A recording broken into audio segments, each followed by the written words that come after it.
Hello and welcome to episode 47 of In PS We Trust, a PlayStation podcast. My name's Davey, and joined with me as always is the fine wine himself, Philip Hoy. PlayStation baby! And he may not be the big dog, but he's definitely got the dog in him. It's Spencer Davis. My brilliant plan! This episode, listener, we got a ton of stuff to go through. We got loads of quick news that we're going to rattle off, and it's not even quick news anymore. We probably need to change the jingle. It is just news these days. So we got a load of that to go through, and we got a main topic. And we've invited Lewis, the potato chief himself, the Xbox Dark Lord himself of Twitter. We've brought him into the podcast to discuss The Last of Us Part 1, because we know that he has been setting fire to Twitter. So we're going to set the record straight with him later on in the show. But first, guys, we always start the show with a question that I pose to you. Oi, mate, listen, stop. Every episode you do this lately, you always bring in questions. We're unprepared. We don't know. These last 2 weeks, I've been thinking I have a question that I am going to pose to you boys. How's that? I really appreciate this initiative you're bringing to the table here, Spencer. Thank you. Thank you. Puts me under a little pressure though, doesn't it? Because does that mean next show I've got to come up with a question? Let's see how this goes first. My question to you boys. Any fictional character in any sort of entertainment, may it be a book, a film, a show, a video game, which one, or which ones, let's say, would you choose to be your best friend? The person you hang out with every day, who do you want it to be and why?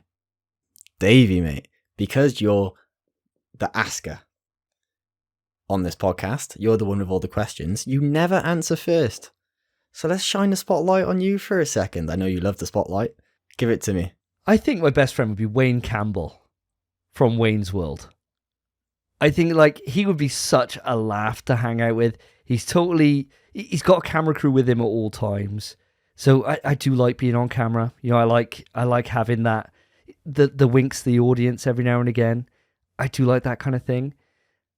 It's kind of a toss-up at the moment between him, where it would be partying all the time, and I could be like, party on Wayne. And he could be like, party on Davey. And like, oh, kick Goff out. Goff would be gone. I'd be like, he's just a bit weird, isn't he? He's like, yeah, he's a little bit weird, actually. I could probably ice skate better than them. Maybe not.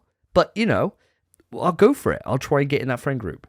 If not them, then I think I'd want to be friends with Nathan Drake. Because Nathan Drake, you know that he'd be an absolute laugh. We could get in our suits, we can go to a London pub, we can get into a bar brawl. No matter what happens, it's always sunny in the end. You know? Nobody dies in that universe who's important. So I need to make sure that I become important first, so I'm not fodder. So I need to make sure that I'm in that friend group, that I get really liked by them, and then it's not, I got no worries then from there. Because no matter what happens to me, it might be really bad, I'm always coming out of there and it's always a smile and a laugh at the end. And so that would be my answer for you, Spencer. I acknowledge your answer. However, I thought about Nathan Drake as well. And let me tell you, I disagree. Because as much as he's such a lovely and funny chap, and I'm sure he'd be great to have a drink with, that night would end in a bar fight, as we know. Also, he's always just fucking, say you message him, you're like, yo bro, wanna go pub today? He's off in Australia hunting treasure, fam. You're not going to see him for 4 months. He's gone. And that's your best mate. That's the person you want to hang out with whenever you can. He's fucked off. He's with Sully. He's getting tortured in someone's basement because he's got some treasure that he's hiding from him and they want it. You barely see the lad. You might be your best mate and you trust him with everything, but you're never hanging out with him. So you're saying that I would be a mate that's I went to uni with him, but that's it. It's not like a mate I hang out with every day that I work with. You know, I wouldn't be like the Sully to Nathan. I'd be like Roy that he knows from school. I'd be that kind of mate. You know, I'd be the guy who's still, I just live my normal life, but I'm mates with him, rather than I'd be able to go on these adventures with him. It's a case of you can't replace someone he's already friends with. So you can't be the new Sully, or you can't be a love interest, I suppose. But, I mean, unless you really want to be. But you can't replace the ones he has. You're just his best mate. And if you want to go on those adventures with him, you'd have to build up that trust first, and then you can, I suppose. But would you really want to? Oh, let me put this out there. I would weasel in between him and Sully so quick. Frame one, straight in there, you know. And straight in there, I wouldn't know my treasure stuff, but I'd learn it, you know? I'd be so keen. And I'll be like, oh, yeah. I love scuba diving. I love all these things I've never done before. They don't need to know that until it's too late. Till I'm in the mix, you know? And then I'm dead weight. But then maybe I'm that guy who's dead weight to start with, but I come out with the heart of gold in the end.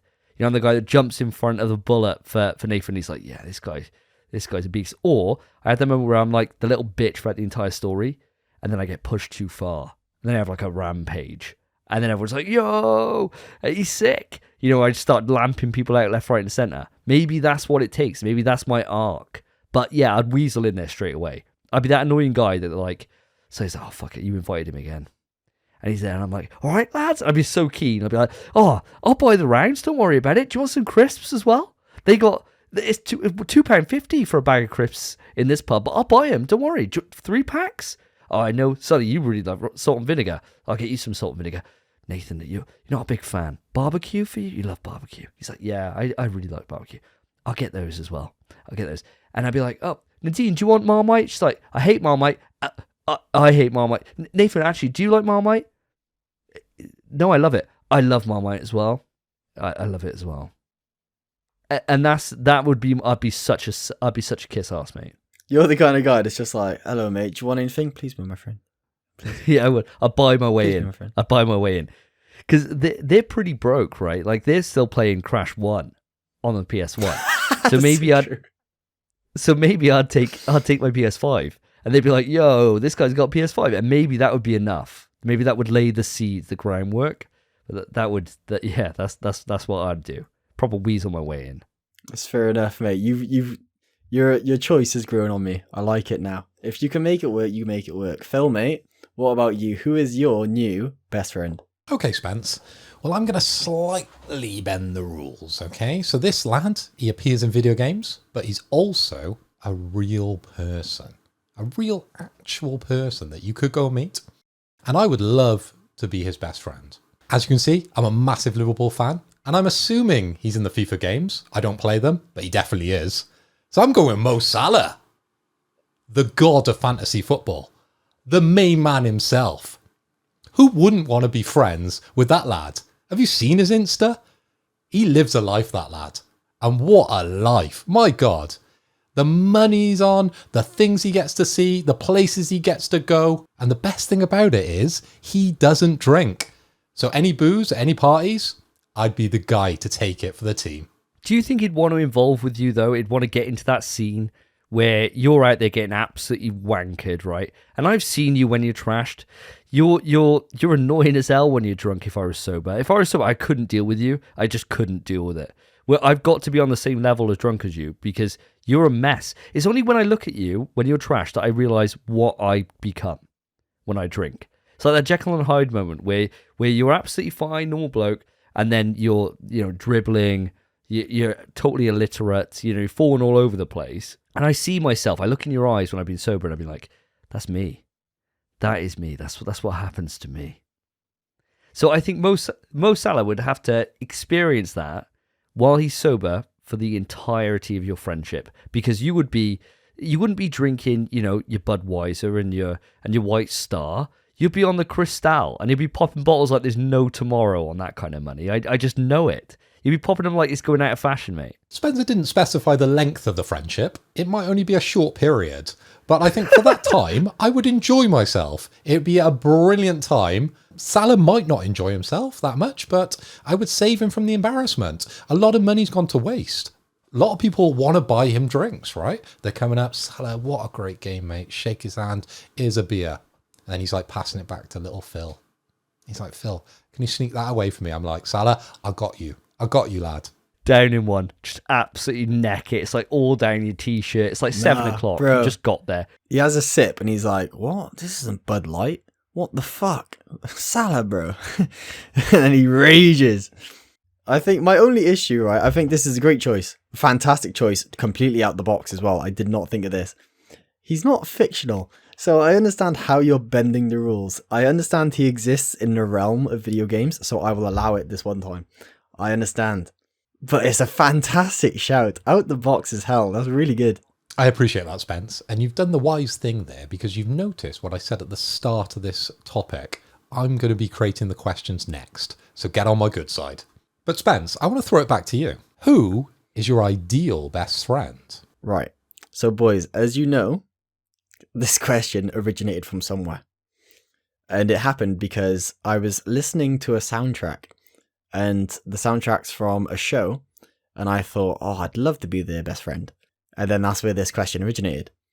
And that soundtrack, it was whilst I was in work. Obviously, I do deliveries, so I just listen to music. I was listening to the Phineas and Ferb soundtrack from Disney. I don't know if you boys know Phineas and Ferb. You might be too old. Definitely too old, Spence. Yeah, you have to break it down for us. Sure. I know it's Spence, but old man Davey over there. Yeah, he's So, a bit old. please isn't he? explain. Yeah, he dyes his hair black, do you know? But Phineas and Ferb is basically two brothers, Phineas and Ferb, and the show is based during summer vacation in school. And the song's like 104 days of summer vacation. The school comes along just to end it. And what they do is every single day of summer vacation, they make a new invention. So the first day, they make a beach in the backyard. And everything's free and people just come around. Another one, they turn their treehouse into giant mechs fighting robots. Another day, they get a band back together that was the band that his father took his mother to on her first date for their anniversary. They get the band back together so that they can perform again and his dad can take the mum. They do all this amazing stuff. They invent so much stuff. They invent time travel at some point in the show. I want them to be my best friends because every single day would be so fun. You'd just be like, what am I doing today? Nothing's going on. Should I go see Phineas and Ferb? What are they up to? You'd go there and be like, what the fuck? What is this? There's a roller coaster in the backyard. How the fuck have they done that? There's giant fighting robots. There's a beach. There's time travel. There's literally like 200 episodes of this show, and every single episode is a new invention. Can I just say something? So, obviously, with this show, I imagine it's the case you don't see them actually invent these things. It's the case that No. 1 second they got it. Do you actually see them make it, do you? You see them build it, yes. So, would you be part of the build team? I suppose I could be, but I'm not smart enough to be, so I might just be like, what's the time? Got my watch on as well. What's the time? Oh, it's 3 p.m. They should be finished by now.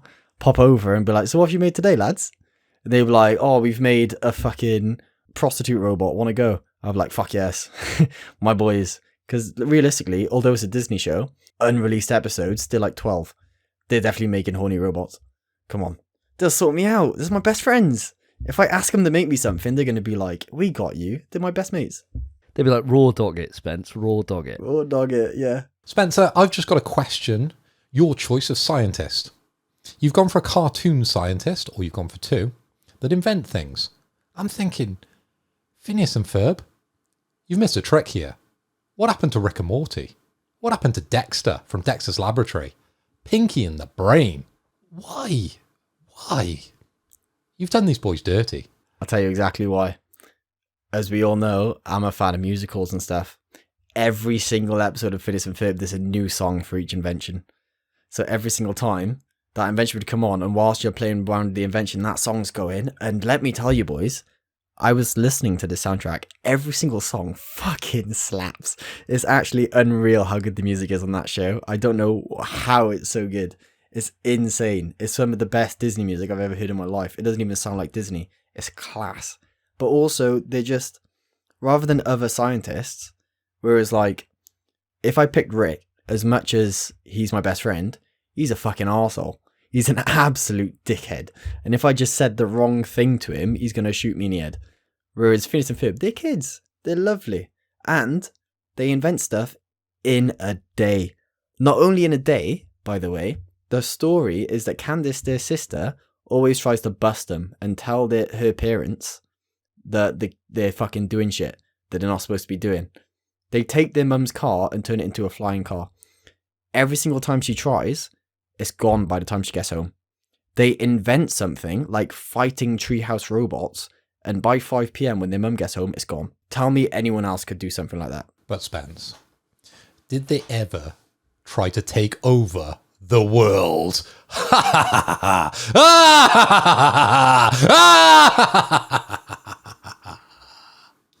Did they? I don't know, but I don't want to be friends with someone who did. I mean, to be fair, why the Brain hung out with Pinky is just a question that will just never be answered, because surely at some point you got to realize this guy is ruining all your plans. Totally ruining every single plan you got. Like, at some point, as much as you love somebody, you've got to let them go, right? As much as you love somebody. And much like he was saying, Spence was saying about, Rick would easily kill him, clone him, or something like that, right? Do something to really fuck Spence's mind up. I think, unfortunately, with Venus and Ferb, with this whole thing, I think what's going to end up happening is, Spence, the reason why you're not there as a friend group, is they'll rat you out. I reckon when they get home, they'll be like, Spence did it. The one time they fuck up and it's not done in time, Spence did it. And there's 2-on-1. And they'll be like, actually, Mum's like, they were good boys until you came around. And now they're hitting 16, they're making sex robots. And I caught them raw dogging that robot. And I've been here for an hour. They didn't know I saw cameras. I've seen it all. And I know that you're the ringleader. And they would definitely go for you, Spence. I'm telling you, they'll throw you under the bus straight away, mate. Spencer knows how 2-on-1 goes because he's been on this podcast for a long time and he always ends up on the sharp end of the stick there. Fucking preach to the motherfucking choir, Phil. Jesus. I'll tell you right now, for one, in Phineas and Ferb lore, there's no way there's cameras, because if they are, they prove my innocence. 2, Ferb barely speaks. Doesn't say a word. Also, he bags the fittest bird in the whole show. I can't say that because she's probably like 12. But he does. And that's it, really. I don't really have anything else to say. Mate, best friends easy. Easily my best friends. Every day would be so fun. Well, there you have it, listeners. So who would be our best friends? It is answered. I'd love to hear what you think about this. Write into the email pswetrust@gmail.com. So following that question, what are you drinking today? Spencer, we always start with yourself. What are you bringing to the table? Oh, yeah. Thank you, mate. Always start with me. Bless. It's the best choice. I, today, actually didn't bring anything to the table because I'm staying over yours, my friend. So you did the buy-in for me. And what I'm drinking today is a Thatcher's Haze. Another Thatcher's Haze. Another Thatcher's Haze. Another Thatcher's Haze. I'm getting bevved. I've been looking forward to this episode for so long. I've had a nightmare at work. I've had a horrible time. I want to just talk to my friends about my favourite video games, and even some I hate, and just get fucking ruined. I want a good, nice, clean episode where we have fun and we have a drink. Well, there's one thing for certain when you tune in to In PS We Trust. We can't really have a clean episode. Even when we have a totally sober-free episode, we always seem to go into some kind of detail about some excruciating thing we'd do to somebody, or to some collector's edition statue that we wish we'd picked up that shall not be named. There's always different ways it seems to go off. But you're right, Spencer, you are around mine, and it's actually because of two things. It's firstly, the fact that your dad and your dog are like a fatal combo. They're both unstoppable. And together, they're the kind of team that would bring the entire country down. I think with your dog's tenacity and your dad's ability to build things, there's no stopping them. That's a dangerous duo right there. So I had to save you from that environment. I said last episode that I was getting worried for your health. So I brought you out of that environment, brought you around to mine, was nice and safe. So you can thank me later for that one. But the second reason is that it turns out the UK has moved from being in the Atlantic Ocean to being in the middle of hell itself. It is boiling hot over here. It was super hot fire. And in your house, Spencer, I know it is boiling all the time. Whereas at least where you are now, in this tropical sunset that I've put you in with the green screen behind you, it's nice and cool there. And that's what I was trying to do. I'm trying to look after you in every single way. So you're right, you and me, we're drinking the same thing. So we're on the Thatcher's Haze, and we're going to be swashing that down with a little bit of Fireball and some Jack Daniels later on. Can't wait to get into the mix with it. So what about you, Phil? What are you doing to cool down in this super hot hellscape that we found ourselves in? Well, Davey, I'm glad you asked. And I didn't get the invite to come around yours. I assume it's still in the post. But I'm on the red tonight, guys. It's a podcast classic. I'm on the Budweiser. And as it says on the bottle, it's the king of beers. That's some king shit right there. Good stuff, Phil. You go king. So let's move it on to what we've been playing.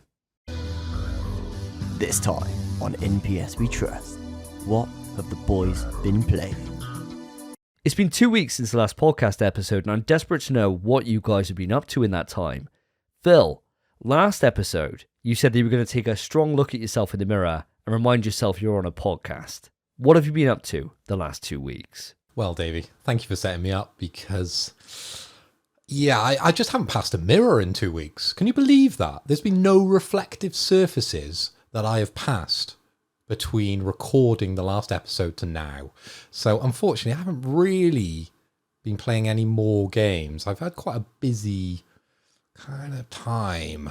But one thing to mention, guys, I am trying to work out my current system, my current setup. So as you know, but we'll bring the listeners, the viewers into this little knowledge upskill here. I've got my PS5 downstairs.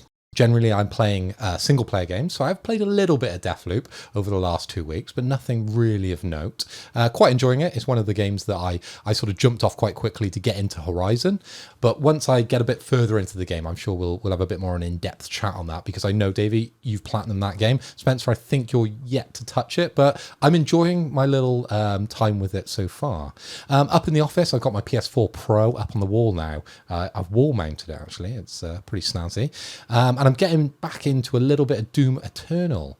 So I'm playing that in between like breaks in work, which is quite nice. So when I've got a spare hour for lunch, I'm jumping on that. I'm running around and shooting some shit, which is great. I've also set up the PS2 in the office for our spoiler cast from the past. As my Twitter followers know, I did have a little bit of an incident because I assumed it was the standard 2-pin power plug for the PS2 Slim, but unfortunately, no, that's how you get a Slim version. They take the power supply out of the system. So I had to order the new power supply for the PS2 so I could play Half-Life. So that'll be happening over the next 2 weeks. I've bought a mirror as well, so I can take that look at myself and say, Phil, what the hell are you doing? You need to play more games.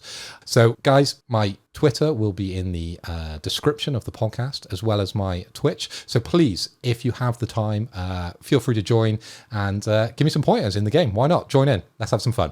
Sounds awesome. And to be honest, I'm really looking forward to when you get a little bit deeper into Deathloop, we can start unpacking it a little bit. Because I had to monologue because you guys hadn't played it before. So it'd be nice to actually kind of bounce some thoughts between each other when you get to it. Be looking forward to that. What about yourself, Spencer? What have you been up to? So, boys, I've been playing 2 games lately. The one I'll talk about first is a game from ages past. I say ages past, not even that long ago. It's Returnal. I've dove back into the game.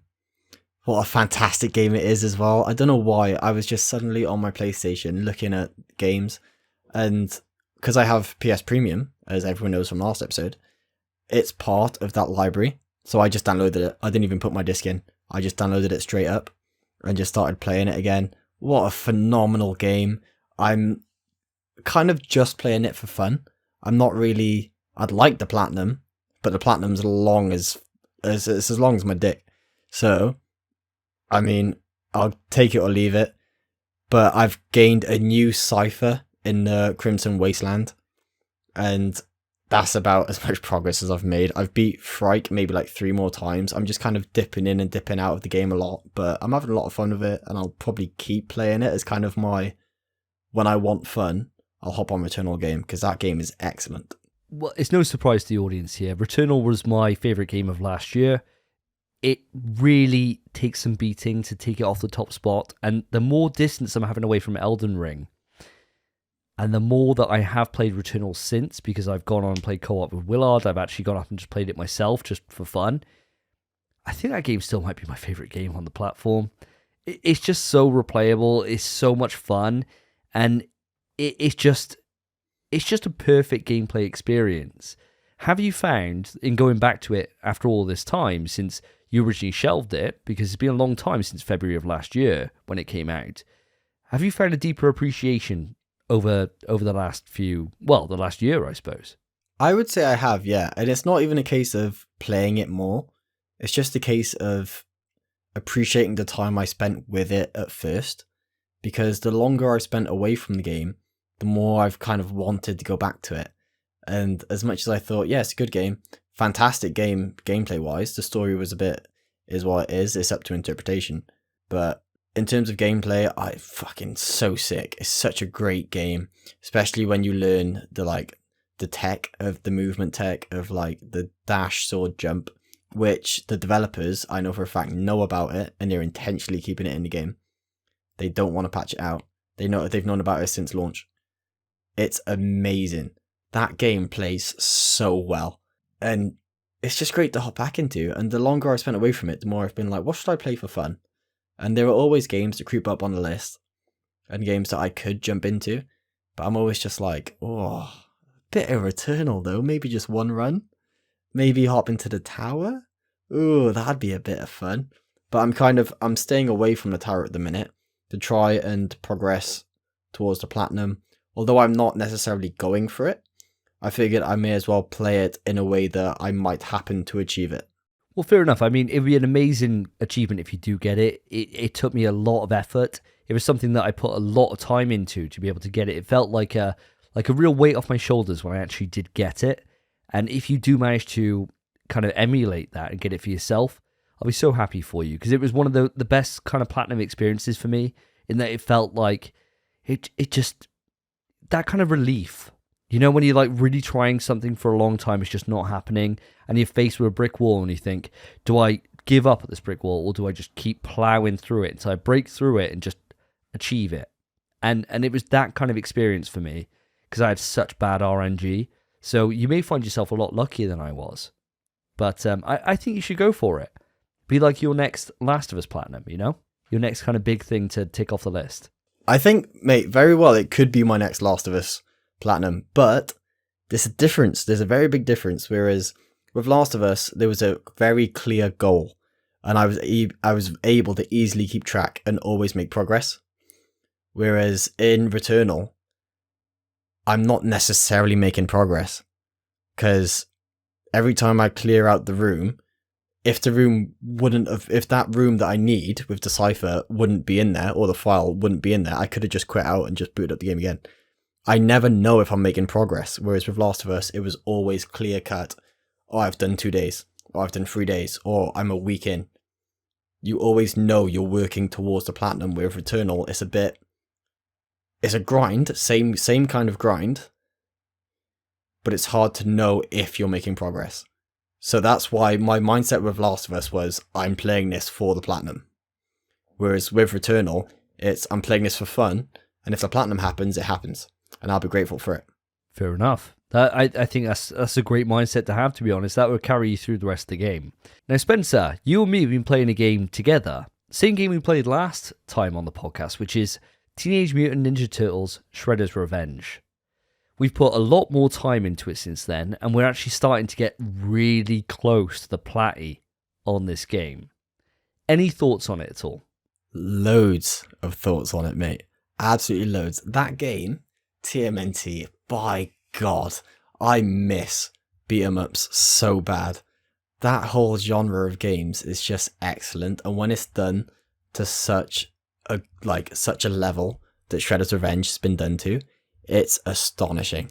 That game, TMNT Shredder's Revenge, Jesus Christ, the combat, phenomenal. The music, phenomenal. The music's so sick. And the amount of stuff you can do in that game. You did something. I remember you were playing, I was in work, literally last night, and you were playing this game. And whilst I was in work, it was quite quiet. So I joined you on my phone in a party, and you screen shared for me. And you got grabbed by an enemy, and you had to mash out of it. And it was after we've put maybe 20 hours into the game, maybe less, maybe like 10 to 15. That's the first time we'd ever seen that, either of us. And we were both just like, what? That's a thing? Like, somehow this beat 'em up, which are usually quite basic, they walk towards people to throw them, press square to hit them. That's it. This one has like so many little intricacies and so many cool ways that the enemies are designed, the bosses are designed, just everything about the game. It just works so well. And the fact that it's tied into the Ninja Turtles, which all of us love, it's just exceptional. It's great. Every single time I play this game, I love it more and more. Would you say it's got levels?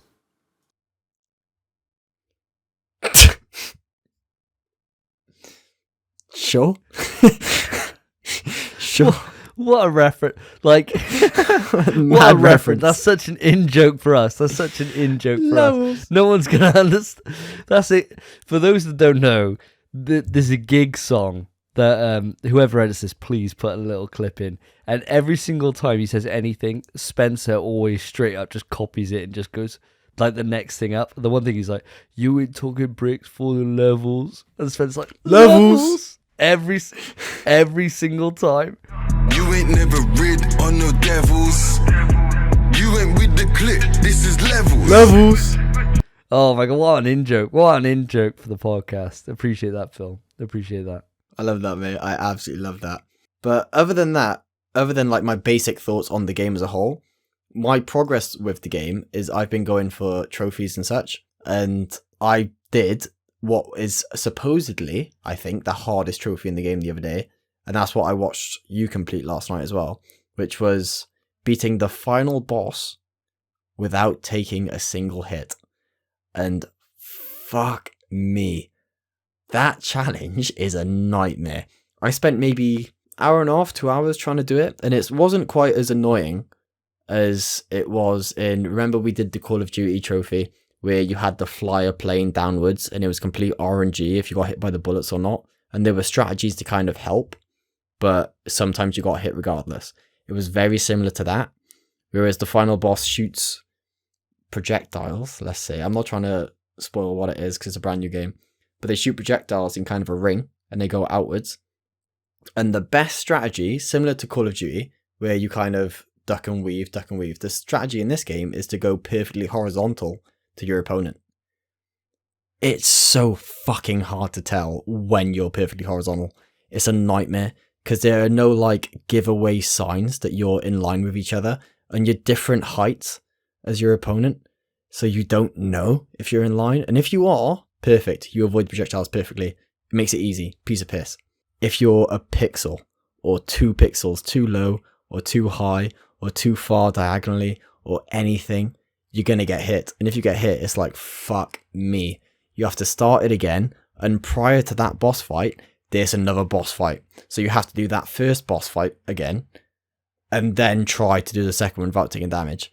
As much as it sounds tedious, the first boss only takes a minute. It's quite fun. It's not as bad as the Call of Duty trophies were, in my opinion. It still sucked to grind.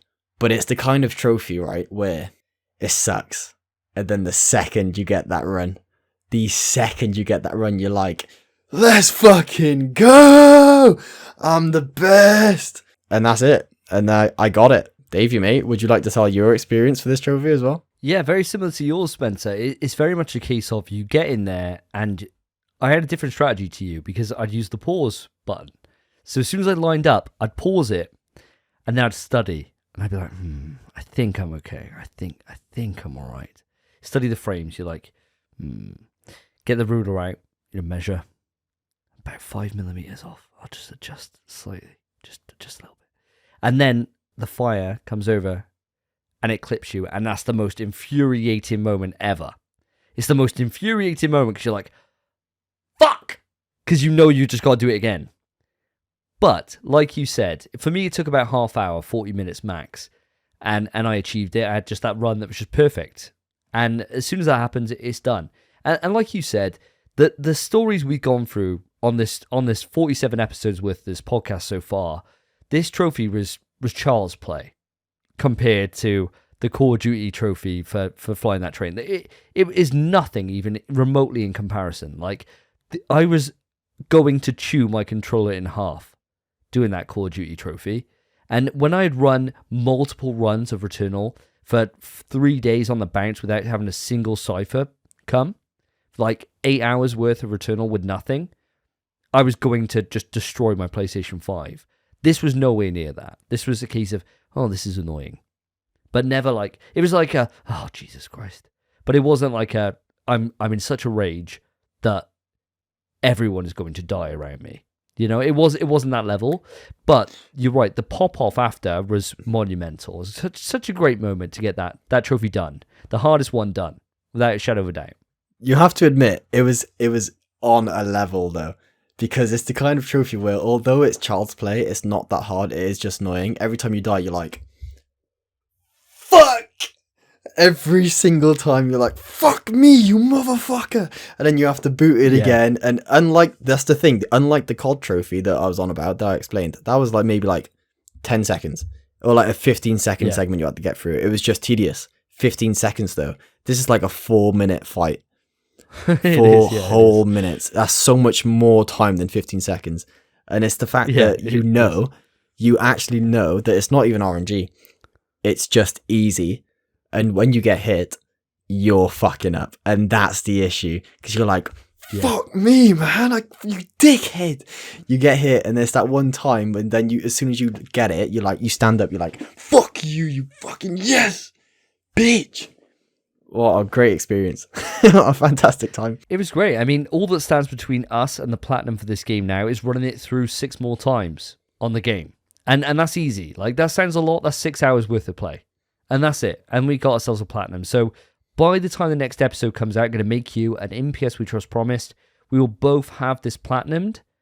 And that will be it. Because it's easily going to happen by the next episode.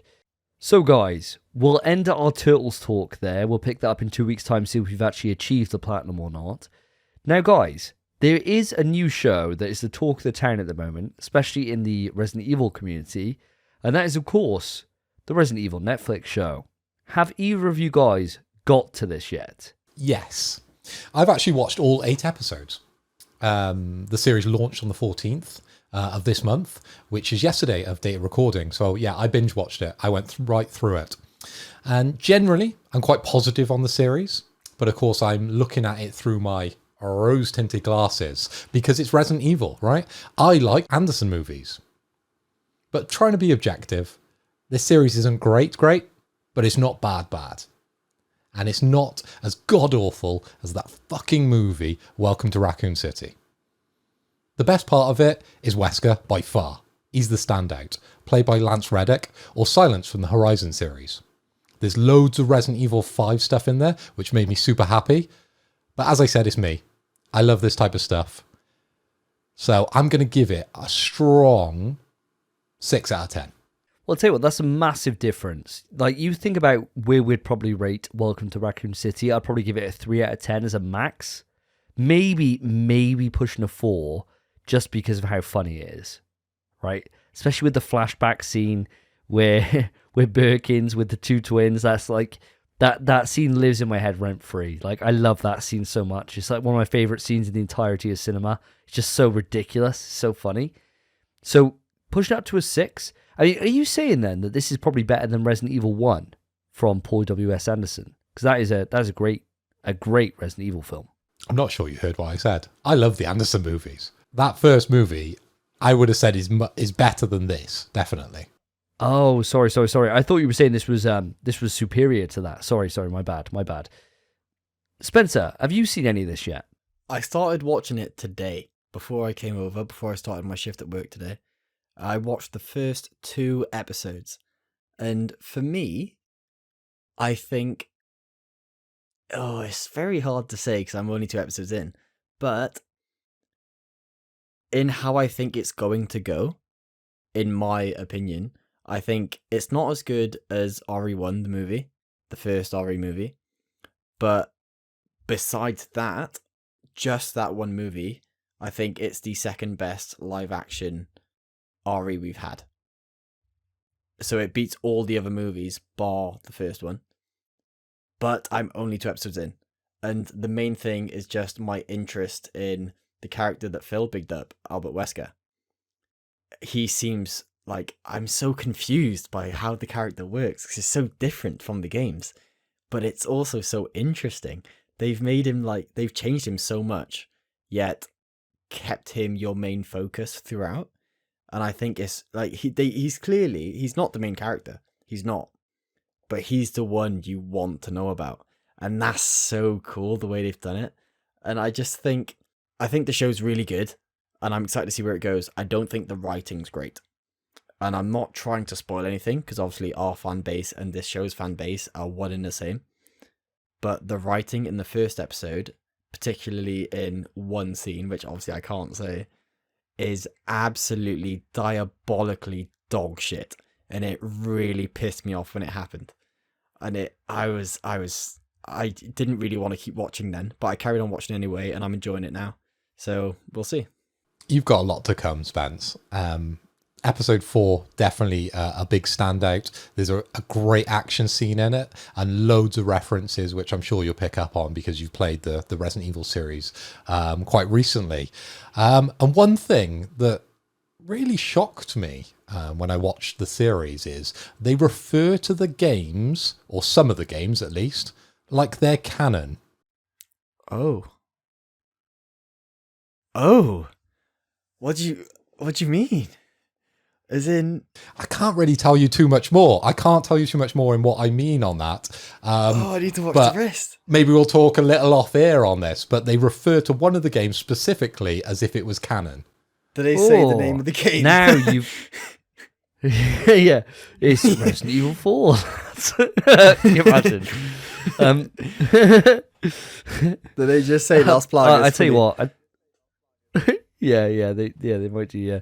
Do you remember that time this guy invaded our village with a cool ass haircut and a jacket, and I nicked his jacket? What are you buying? It just comes out of nowhere, right? That'd be immense. That'd be so class. Yeah, I tell you what. To be fair, it is pretty top level like that. It's just a throwaway reference, which kind of hints that it's somewhat canon, right? Oh. And I really hope you guys pop off at that moment, so I can't wait for it to happen. Wow. Well, I'll tell you what, you guys have definitely stoked a little bit of a fire in me, because when I saw this was revealed on the initial trailers, I was not excited in any way because I know what to expect from this. So I'm going in this with super low expectations. I haven't seen any episodes yet. I will see them by the end of the weekend, I'm sure.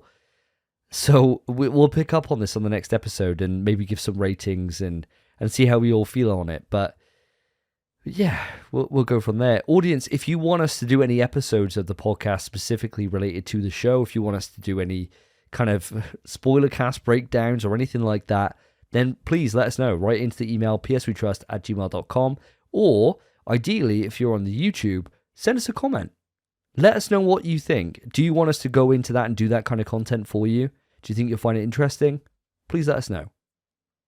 And let's move it on to quick news. Quick news. Okay, guys, it's that time of the night. We have come on to quick news or medium news or just news. So the way this plays out is that we each get to nominate each other for impressions. So we go round robin. I'm going to nominate someone. They're going to do an impression. They're going to read out their quick, medium or just news. So first up, Mr. Spencer. Here we go. First impression, okay? So I want an impression of when Davey first bought his PS5. I want you to take me through the process and how he reacted when he opened the box for the first time. There's your impression. Spence, were we on chat at the same time that we both did this to each other? I think we might have been, you know?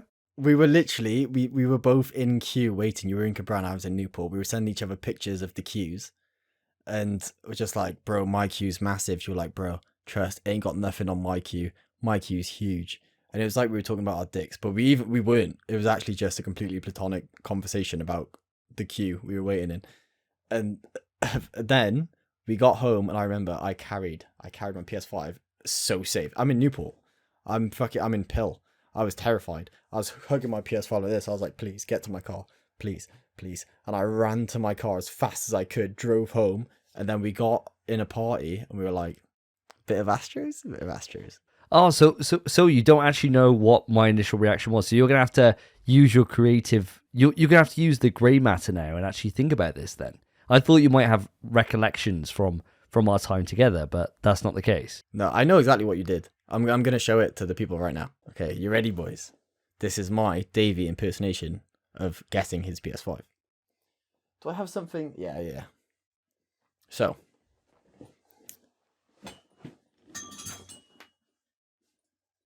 Honey, I'm home. I finally got the new PS5. There it is.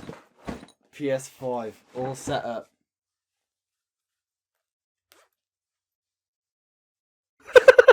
Damn, that's sexy. Ooh, look at those curves. God damn. Astro's pre-stalled. Oh. Ugh. And that's the first thing he did. That's why he was 30 minutes late to join me on PS Party Chat. How did you know? How did you know? I know you. I've known you for years, my guy. I've known you for years. Quick news. Well, news, I suppose. So, guys, my first bit of quick news or medium news or whatever the fuck we're talking about is that PS Extra has got some new games coming this month. And those games are as follows: Assassin's Creed Black Flag, Assassin's Creed Unity, Saints Row Re-Elected, Final Fantasy VII Intergrade, PS5, Avengers, Stray Day 1 release, and I hope you like Assassin's Creed because there's a lot more. Assassin's Creed Rogue Remastered, PS4, Assassin's Creed Freedom Cry, Assassin's Creed The Ezio Collection, Saints Row Get Out of Hell as well, Spirit of the North Enhanced Edition for PS5, Ice Age Scrat's Nutty Adventure, just like Davey with his PS5, Jumanji, the video game, Paw Patrol on a Roll, Davey loves that one, especially his son as well, and Ready Set Heroes PS4. However, that's the extra. Boys, did you know there's a tier above extra? It's called Premium. And with Premium, you also get No Heroes Allowed, PSP, Locoroco Midnight Carnival, PSP, and Rollerdrome will be having a game trial on launch, which is the 16th of the 8th, 2022. Do you guys interested in any of these games? I mean, Davey, mate, I know you love Black Flag. I don't know how you feel about the rest of the Assassin's Creed franchise. What are your thoughts? To me, I think, honestly, Spencer, this is one of the best months I could ever ask for. Because we got Stray, my game of the year 2022, before I even play it. I know it's going to be. Give me that pussy, baby. Get me in there. Can't wait for that. And we got Final Fantasy VII Intergrade. It's a game that I've been wanting to go back to since the game's launch. I didn't pick it up because I just haven't had the time. But now we get it on this service. It means that I'm going to get Stray done next week when it launches. Straight after that, before COD, I need to get Final Fantasy done. I need to, because I will not have time otherwise, because then we're moving into God of War territory, and then it's the end of the year. And then we're moving to Callisto, and then Dead Space, and then Resident Evil.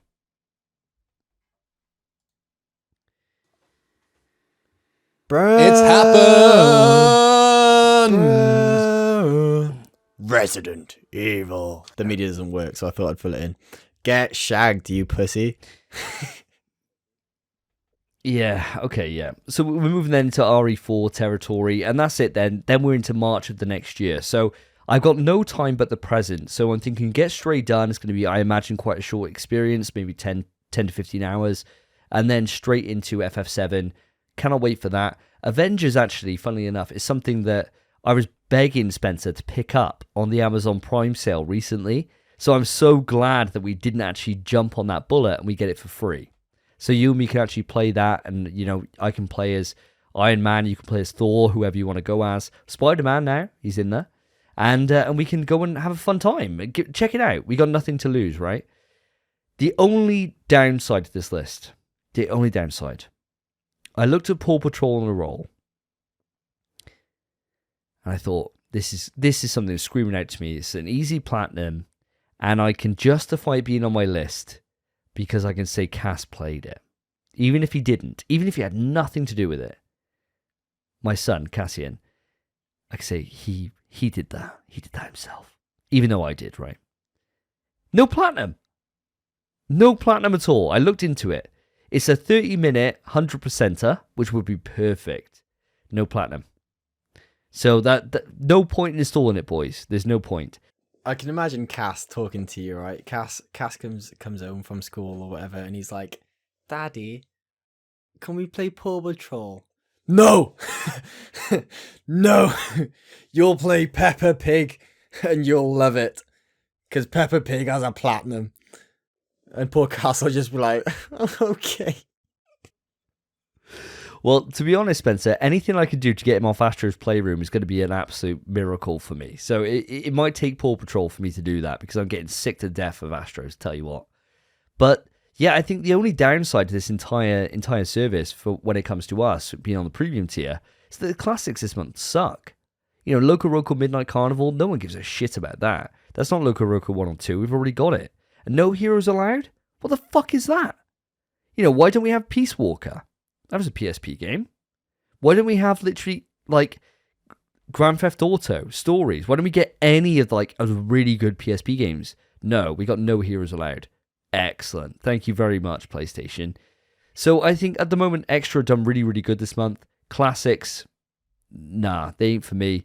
The only thing that I'm really interested in from the premium lineup is the Rollerdrome, which you guys took the piss out of me for saying that I thought it looked cool. I'll be able to try it on the game trials now. And I'll let you guys know when the game comes out on the 16th of August, if it actually has something in there for me to actually buy the full game or not. But that's my kind of take on this anyway. What about yourself, Spence? Are you excited being an Extra and Premium member, same as myself? I mean, we get the extra games. That's nice. I think it's outlandish that you think we'd get Peace Walker or GTA a month, not even a month, like a month after the service went live. Anyone that would have got premium would have got premium. They're not going to release the good games until people's subscriptions are about to end. And then that's a reason to renew. Because why would they? They have no reason to. Which, it makes complete business sense. Loco Roco, as much as like... I don't even have anything to say actually. You're completely right. The classics lineup is dog shit. It's not good. The extra games are the only plus. Or they would have been if Paw Patrol had a platinum.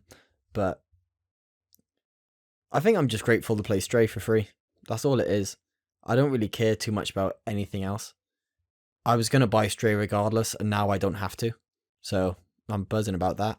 Looking forward to just being a cat and just going to sleep and just being like, oi cunt, let me in. I'm excited. It's going to be a great time. Phil, I know you stuck with the Essential membership with PS Plus. Do any of these titles kind of entice you to move up a tier? Well, Spence, thanks for asking. I'm sitting pretty smug over here. I think I'm justified with staying just on the Essential. Personally, I'm a game collector. I like things physical, and I've got too many top-tier games to spend my time in. Do I like Assassins? Do I like Saints Row? Do I want to play Rollerdrome? No. What about Stray? Are you not interested in Stray at all? Honestly, I've just no interest in the game. You know, you guys seem to be bigging it up, but for what reason, I don't really understand. If it gets glowing reviews, it might be the next Last of Us. Who knows? We'll just have to wait to see on a later podcast. Well, I'm sure by the next episode, we'll have played Stray. And so by that point, I can sit there with a glowing review. And it would be one of those things, Phil, that I'll buy you physical. And then you'll get to in about 5 years' time. And then you'll say, Davey, why? Why didn't you tell me about the pussy? I could have got in it. I could have played as it. I could have enjoyed it. I could have meowed. I could have scratched the walls. I could have jumped on all these things. I could have been a cat. I could have lived out my life as a feline. And why wouldn't you want that? Why wouldn't you want that? So listeners, this is the history of the games Davey has bought me. He's bought me The Last of Us remaster.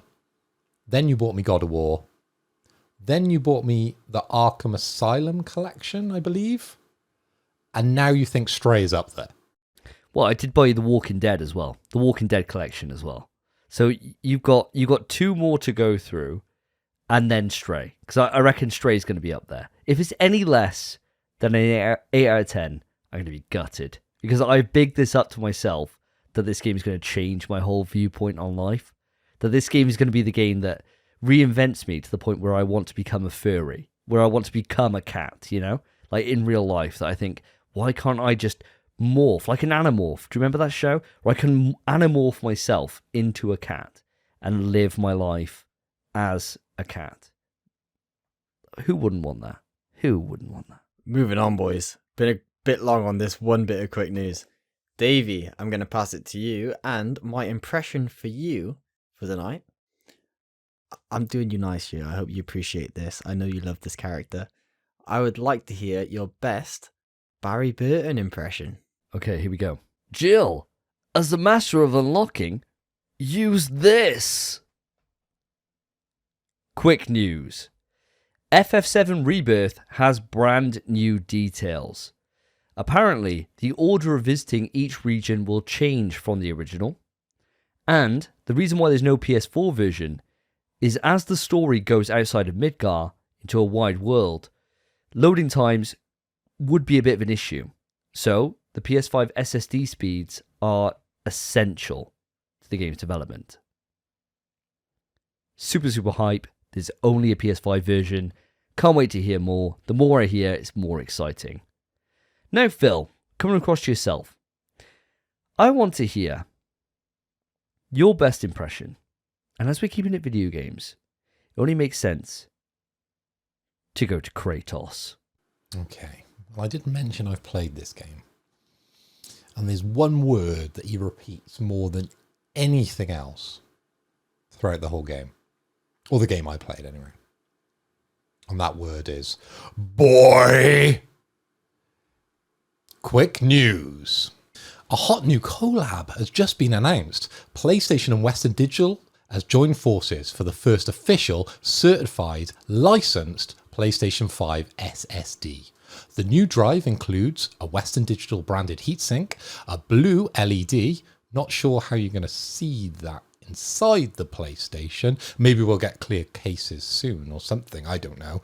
And this will give you up to 2 terabytes of additional storage. I've pulled the trigger on the standard 1 terabit M2 drive from Western Digital as part of Amazon's Prime Day. Any of you lads thinking of picking this up? I know, Spencer, you were quite interested in this one. Yeah, I very much was. It was, for me, it's a situation of if I had the money, Prime Day was a bargain for an M2 drive. Absolute bargain. For a PlayStation 5 suitable M2, absolute steal. I know you paid like £99 or like 100 quid for a 250 quid SSD. Absolute steal. I couldn't believe it. I wish I had the funds to make the same purchase. But even if I did, if I really thought about it, I don't think I would have made the purchase, just because I know, just for myself, I don't even need the amount of space, but I want a 2 terabyte. Just for future's sake, because Call of Duty, as much as me and Davey play it every year, as soon as we platinum it, it's deleted. It's deleted because we're done with the game, we don't have the space. We need to move on to other games. Whereas if I had a 2 terabyte drive, even though we'd platinumed Call of Duty, we could keep it installed just for if we fancy playing zombies, or if we fancy playing some multiplayer, or just keeping it on the back end as a game for fun. Those kind of big games like that, it would just, having that much storage would just give you a reason to keep AAA games that you love installed. And at the moment, it's a case of every time I install a game, I play it, I beat it, it's gone. And my download speed's busted good. So I'm allowed to do that at the minute. But in the future, I might not have that because I'm planning on moving out at some point. I'd like a 2 terabyte drive just for safety's sake. And I think as soon as you get a 2 terabyte drive, or maybe even bigger, if that ever happens in the future, which I don't expect, definitely don't expect that to happen for the next maybe like 10 years. That is future proof. 2 terabytes. By God. If I was happy with something smaller, I probably would have an M2 right now. But I'm waiting for the price drop of the 2 terabyte drives. Yeah, I feel you. So it's all about size with you. For me personally, I install my games and I don't get through the volume you lads do, but I'm already finding myself now this early in the generation having to delete games which I've maybe part completed. Again, I've got busted internet, so it is quite easy to download those updates, but you're right, it's just a bother, right? When you sit down and you've got a certain amount of time to play games, this is how my life plays out. I might have 2, might have 3, might have 4 hours to be able to play a game. I just want to be playing games, right? So this is the reason I pulled the trigger. Davey, how about yourself? Because you've been quite quiet in these conversations previously when me and Spencer have been talking about upgrading our PlayStation. Is this something you've been thinking about? Well, as a certified platinum guru on the podcast, I'm one of those guys that when I get into a game, I don't like to flip between games. So I may have a couple of games, or at this current time on my PlayStation, I've got 27 different games installed. They're all quite small games like Little Nightmares and the South Park games, things like that. But normally it's a case of I'm working through one game or maybe two games at a time, and that is it. So for me, the install size that we have as our default PS5 is more than enough for me, because I'm quite happy deleting games, getting my games done, getting the platinum, or deciding that, no, I'm not going to get the platinum, I'll just move on. And then as soon as I finish, delete it off and download something else. And so for me, I think the only thing that kind of rings a little semblance of truth in this is what Spence said. You know, if when Modern Warfare 2 comes out, it's a game that transcends the platinum race, and it's something that you yourself, Phil, you get into, and it's you, me, and Phil, you, me, and Spence, and we're all getting into this, and we're playing games on the regular, it could be a year-round game, in which case I will need to upgrade, because that game is a monster. So fitting that on the hard drive as well as God of War may be a struggle. And at that point then, I may need to consider it. But right now, from where I am now, it's not an issue for me. Oh, 100%. When I saw that deal, the only game I was thinking about is Call of Duty, because I've put my neck on the line and I'm saying I'm in for COD this series. When it comes out, I'm playing COD. But let's move this on. So Spencer, here's your last impression from myself. We'll switch things up in the next round. I want to hear your best impression of a Ferrari 250 GTO from the game Gran Turismo 7. As we all know, it's one of the most expensive cars from the game, retailing at 20 million pounds, I believe. So let's hear that V12 engine roar. I got you. Hold on. Mad impression, by the way, but I got you. Ignore you might be able to see my buttons undone because my belly's a bit bloated from the booze. Allow it. It is what it is. Hang on. I don't know if I'm out of shot because I'm quite close to the camera. I like that he's kind of giving us the thing where he's like, just the mercy vote immediately, where he's like, don't fat shame me, okay? So we're already thinking, oh, we got to be gentle on this. Let's see where he goes. Shut up.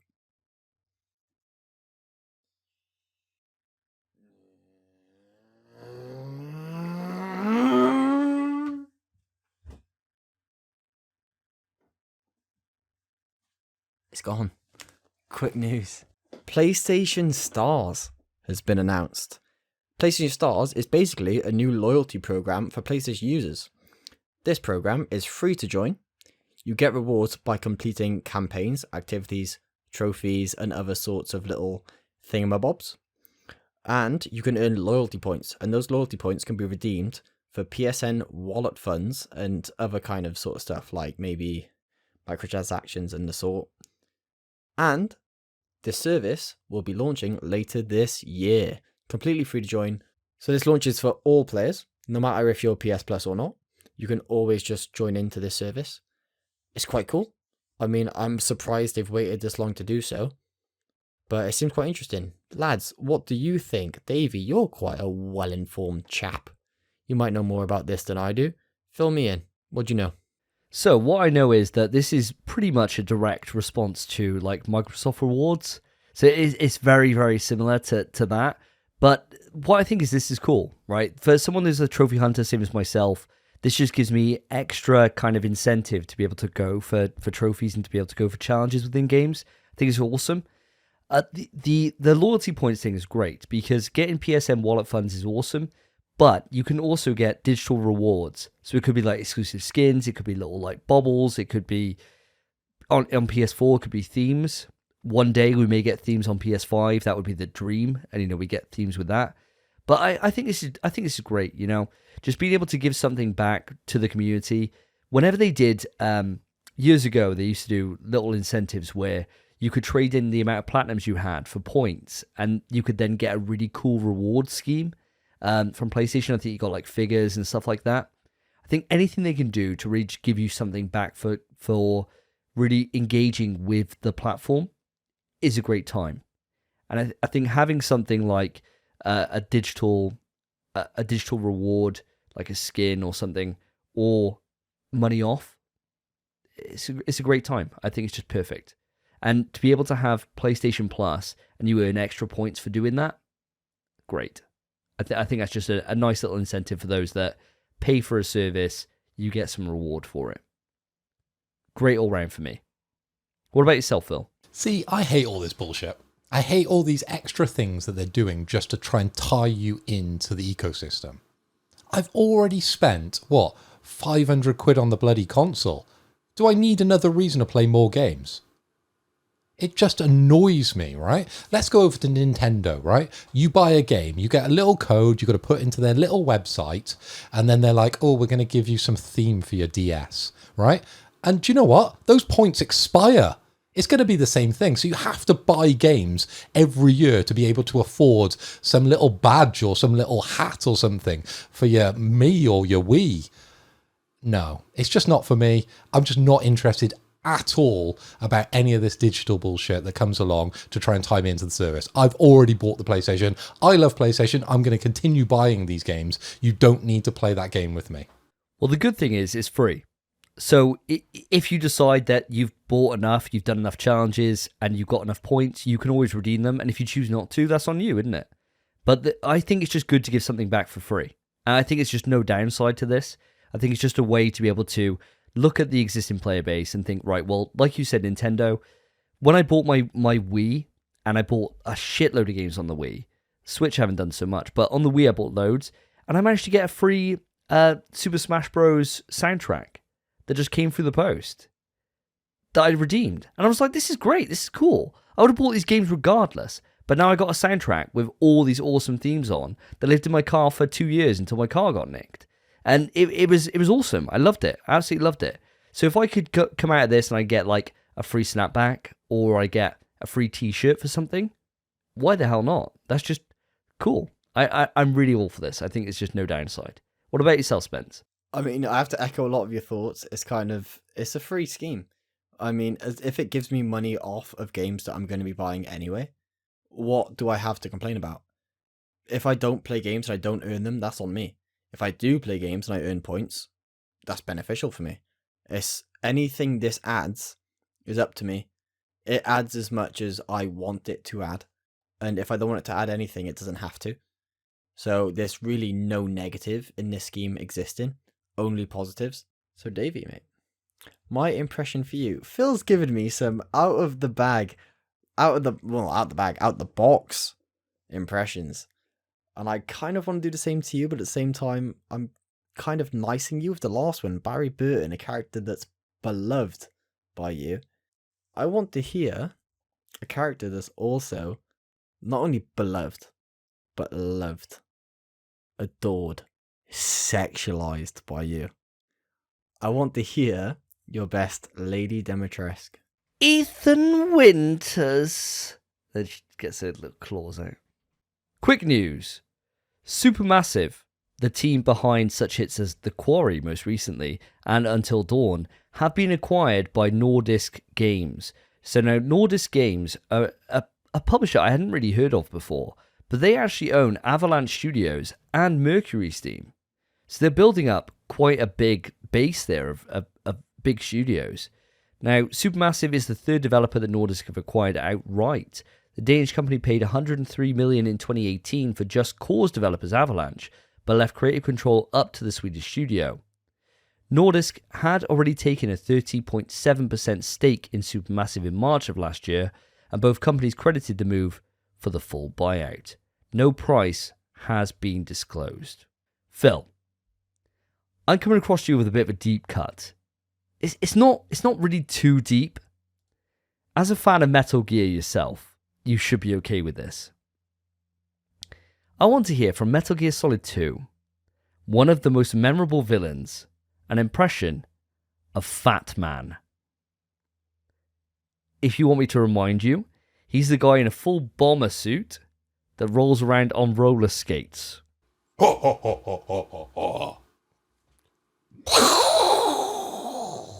quick news.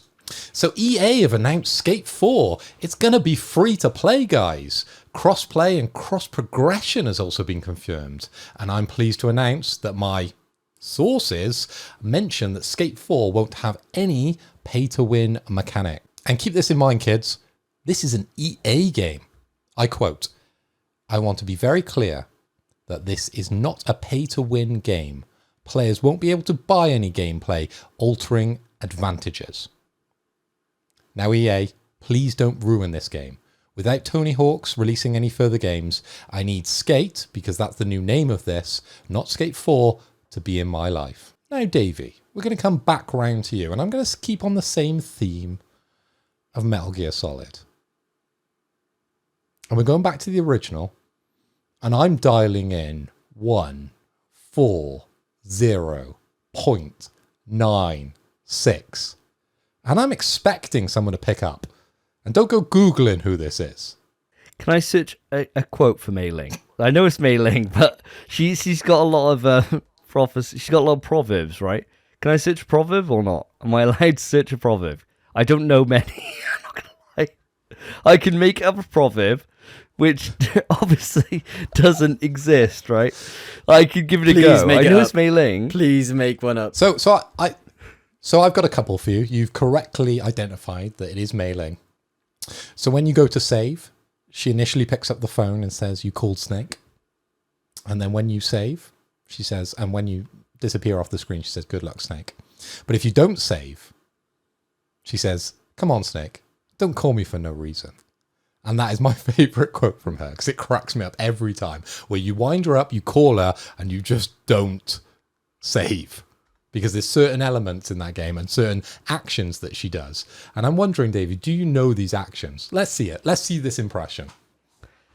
I don't, mate. I don't mess around. I don't mess around. So, as much as I'd love to go with what you set me up with here, I feel like I need to create a proverb. I feel like there's only one way that this is going to win, and this is me peering into the grey matter within, coming out with something so mind-blowing that you think, oh my god, this has changed my outlook on life, right? "Hey, Snake, a blind man say, if you see with your eye, you see nothing at all. Good luck, Snake." Phew. Thanks, Mei Ling. Quick news, guys. Do you love the 80s? Because I sure do. And it turns out there's two properties that are coming back in the next couple of years. So it turns out there's a new Terminator game, a Terminator survival game at that, which has just been revealed. Now, this is from the IGN article with this, so I'll read it verbatim. Announced as part of the Namcon Connect 2022 showcase, the as-yet untitled Terminator survival game was revealed to be in the works at Namcon Studio Milan. It takes place in an open world and is set between the events of Judgment Day and the formation of John Connor's Resistance. The game will feature an original story that draws upon the events portrayed in the movies. Super excited by that. I mean, this same team who are working on this now, I don't really know an awful lot about them, but I'm just excited for Terminator. So I'm all for this. A studio that I do know something about is releasing a Robocop game. Yes, you've heard that right. Robocop is coming out in June of 2023, called Robocop Rogue City. It's developed by Teon and published by Namcon. Teon are the studio behind Terminator Resistance, which surprised fans on its release on the 15th of November 2019. So Spencer, I'm coming across to yourself. I want to hear from COD 4, Captain Macmillan. He says a famous quote that's on the trailer for COD 4. I think you'll know what it is. I want to hear it, please. Remember, if you want a hint, remember, he's Scottish. It's the kind of thing where I wish I could listen to it, because I know it so well. Whereas I think I'm fucking myself over. All right. It's not Scottish. I'm not doing Scottish. It didn't sound Scottish to me. I can't remember it being Scottish. Fuck off. It's just 50,000 people died down here. Now, it's a ghost town. And that's how I remember it. Although obviously it sounds a bit sexier than when I do it. Quick news. Let me unlock my phone. Beyond Good and Evil 2 has started external playtesting this month. Now, boys, hear me out. That's correct. I'm talking about Beyond Good and Evil 2. That game that was announced when? When, you ask? That's crazy. What a crazy question. Everyone knows when. 20, what's it, 17, 18, 19? One of those years. Ages ago. Fuck knows when. No one can remember the date. It was announced ages ago, and they first announced it saying they were going to be using player and creator artwork in the game. So submit your art now, and we might feature it in the game. That was all they said. And since then, we've heard nothing until this moment, where we find out they're doing external playtesting this month. Now, boys, what's going on? Where is Beyond Good and Evil? I swear it's in your imagination, Spence. I know you just read that out saying that they're starting external testing. I don't believe it. I really don't. Like, this game feels mythical at this point. It feels like the kind of thing that in 1,000 years, they'll reference and they'll say, there was this time where people used to believe this game was coming out. And everyone would be like, oh my God, I love Beyond Good and Evil, like as if anyone played it. I'm sure no one's actually played it, but everyone's all of a sudden excited for a new sequel. If it comes out, I'll believe it. Until then, it's a myth to me. I'm an atheist on Beyond Good and Evil 2. I just totally am. Don't know about yourself though, Phil. Davey, mate, I refuse to believe anything you're saying because I've never even heard of this game. I've never even played this game. Phil, mate, I believe you. I as much as they've announced they're doing playtesting this month, are they? Who's playtesting this mythical being of a game? This game doesn't exist. If this game releases, if it's this decade, I will be well impressed. If it's this freaking century, I'd be impressed. But Phil, first time I'm passing it to you this episode. That's quite nice. I like passing you stuff. Usually you catch it quite well. So, what I think I'll throw your way this time. So what I'm going to throw your way, Philip Hoy, is a game you love. And I'm sure you love the character too. People say she's a bit hairier than she should be, but they're wrong because they've never seen women before. I want to hear your best Aloy impression. Right, I've got myself a quote because I didn't know off the top of my head, so I have, partial credit here from Mr. Google. I can't think of the moment this happened, so I'm just going to go with it. Being smart will count for nothing if we don't make this world better. Ooh, ooh, ooh, ooh.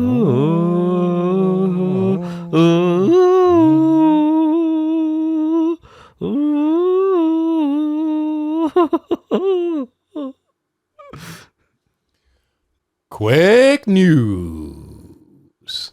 So guys, God of War frame rate and resolution modes have been revealed for PS5. We've got two options. We've got the full 4K resolution at the targeted 30 frames per second. And we've got the dynamic resolution for the upscaled 4K targeted 60 FPS. I cannot wait for the game. Looking forward to it. So that brings us on to the end of quick news and the time to work out the winners, the losers. Well, we all know how this normally plays out. So Spence, I'm going to give you the first choice. Let's hear your favourite impression and your worst impression. Let's go. Handing it over to you. It sucks, but the Aloy wasn't great. Granted, I want to give you, it was a hard impression to do. I thought you might put on like a high-pitched voice or something, but she doesn't even have that much of a high-pitched voice. But you kind of said it like an action hero would. Whereas it felt like I was watching a Die Hard rather than playing Horizon. So for that reason, I feel as though I have to give you the worst. And I hope you don't take offense to that, mate, because usually you're the best. And I'll give you that. You're the king. But I felt that one let me down. And as for the best, Davey, I think you took on my advice from a prior episode where I said you monologued for too long, you read the whole script. And your Mei Ling, you learned from what I said, and you kept it short and sweet. You still snuck in a bit of Snake, but it wasn't too much. You actually committed to Mei Ling, and you kind of smashed it. So I'm proud of you for that one, mate. I think that was the best. Thank you very much. As soon as I made that proverb up off the top of my head, I was really happy with that one, to be honest. I'm sure it meant no sense, and no one really knows. They gave no insight from that. But thank you very much, Spencer. Appreciate that. Okay, so you're putting me as the worst, Davey as the best. Right, moving over to Davey. Let's see what you have to say. What are you saying, son? I got to say, there's a couple of contenders in this. Normally, it's clear-cut Spencer as the worst. But there's actually a few contenders here. Your Aloy, Phil, I'm surprised you didn't do something about her bag. Saying, I can't fit that in my bag right now. I can't fit that in my sack right now. I can't fit that in my sack right now. Maybe I should jump. Maybe I should look. Like something like that. Now you've said it, it's stash. She talks about her stash all the way through. It's not about a bag. It's not about whatever else you said. It's a stash. Yeah, that's where I thought you were going to go with it. And so I was like, oh, he's just gone for an actual quote from Horizon. I was like, okay, that's a tall order.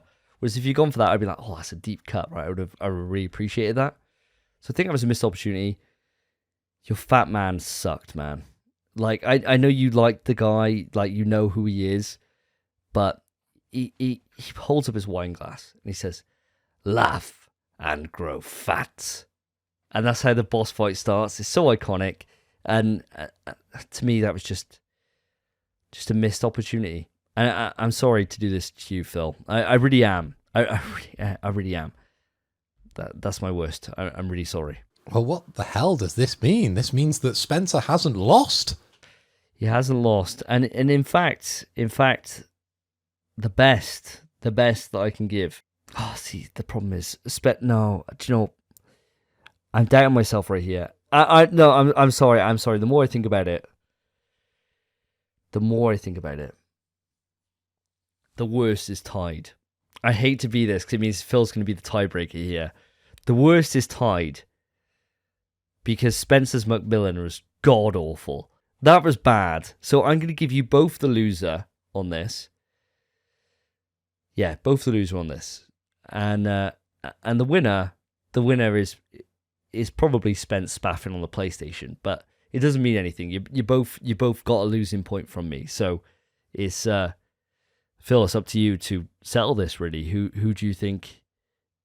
Who did the worst? Who did the best? Well, Davey, I've thought long and hard about this, and I think it's pretty obvious. Anyone who can pull off a Metal Gear Solid quote within this section does pretty well. And I was gutted that I didn't know the Fat Man quote off the top of my head. I need to research my Metal Gear Solid bad guys, or just any Metal Gear Solid, for the next episode, most definitely. And my God, your mailing blew me away. Incredible. So you're my winner. Now, Spence, this brings me over to yourself. Now, I really appreciated your effort that you went through with your Ferrari 250 GTO. I could really sense that V12 coming through the screen as you whipped past. You had that growling, deep, thrusting voice when you roared past the webcam.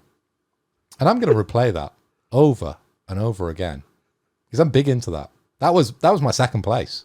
I'm not a car. I mean, I don't know what else I can say. I'm not a car.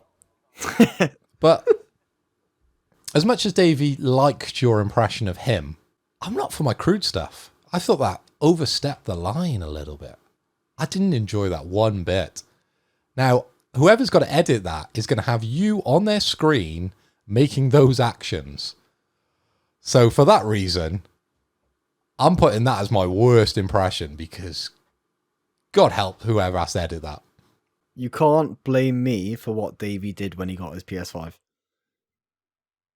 That's what he did. Okay, let's throw it out. Davey, did you do that? Was it an accurate representation of what you did? Yes. Yes, it was. It was near enough frame perfect. It was like as if he'd installed a mirror in my room and saw me through the glass. You know, there's a reason why the PlayStation 5 is white, guys. That's all I'm saying. Then I'll take it back. My fat man was the worst. Let's go. I was the worst. I was the worst. I've gone from the top to the bottom. That's how it falls. Well, that's how the cookies crumbled this episode. So, Phil, you do owe a shot. We'll settle that on the next episode. Let's move it on. Stop! Topic time! So we've arrived at the topics, and we are joined by the Emperor of Xbox himself. The man responsible for setting Twitter aflame time and time again. The man who stokes the console wars, who sees the fire and puts it to flame. Puts it to blaze down on the PlayStation Nation with his fiery tweets, his lists, his furious rage tearing down on everyone. But we're a sensible podcast. And so, Lewis, we always like to bring you on to really close the gap that sits between us with the PlayStation and the Xbox Nation, to really show that we're all just gamers at heart at the end of the day. But the reason why we brought you on is because we're going to be discussing The Last of Us Part 1, the remake that's going to be coming out later on this year. Because you and me, I know, sit very opposite on this game. Now, the reason why we're covering this today as the main topic is because there was a tweet that went out that seemed to have split everyone, regardless of if you're a PlayStation or an Xbox guy. And that was from Robert Morrison.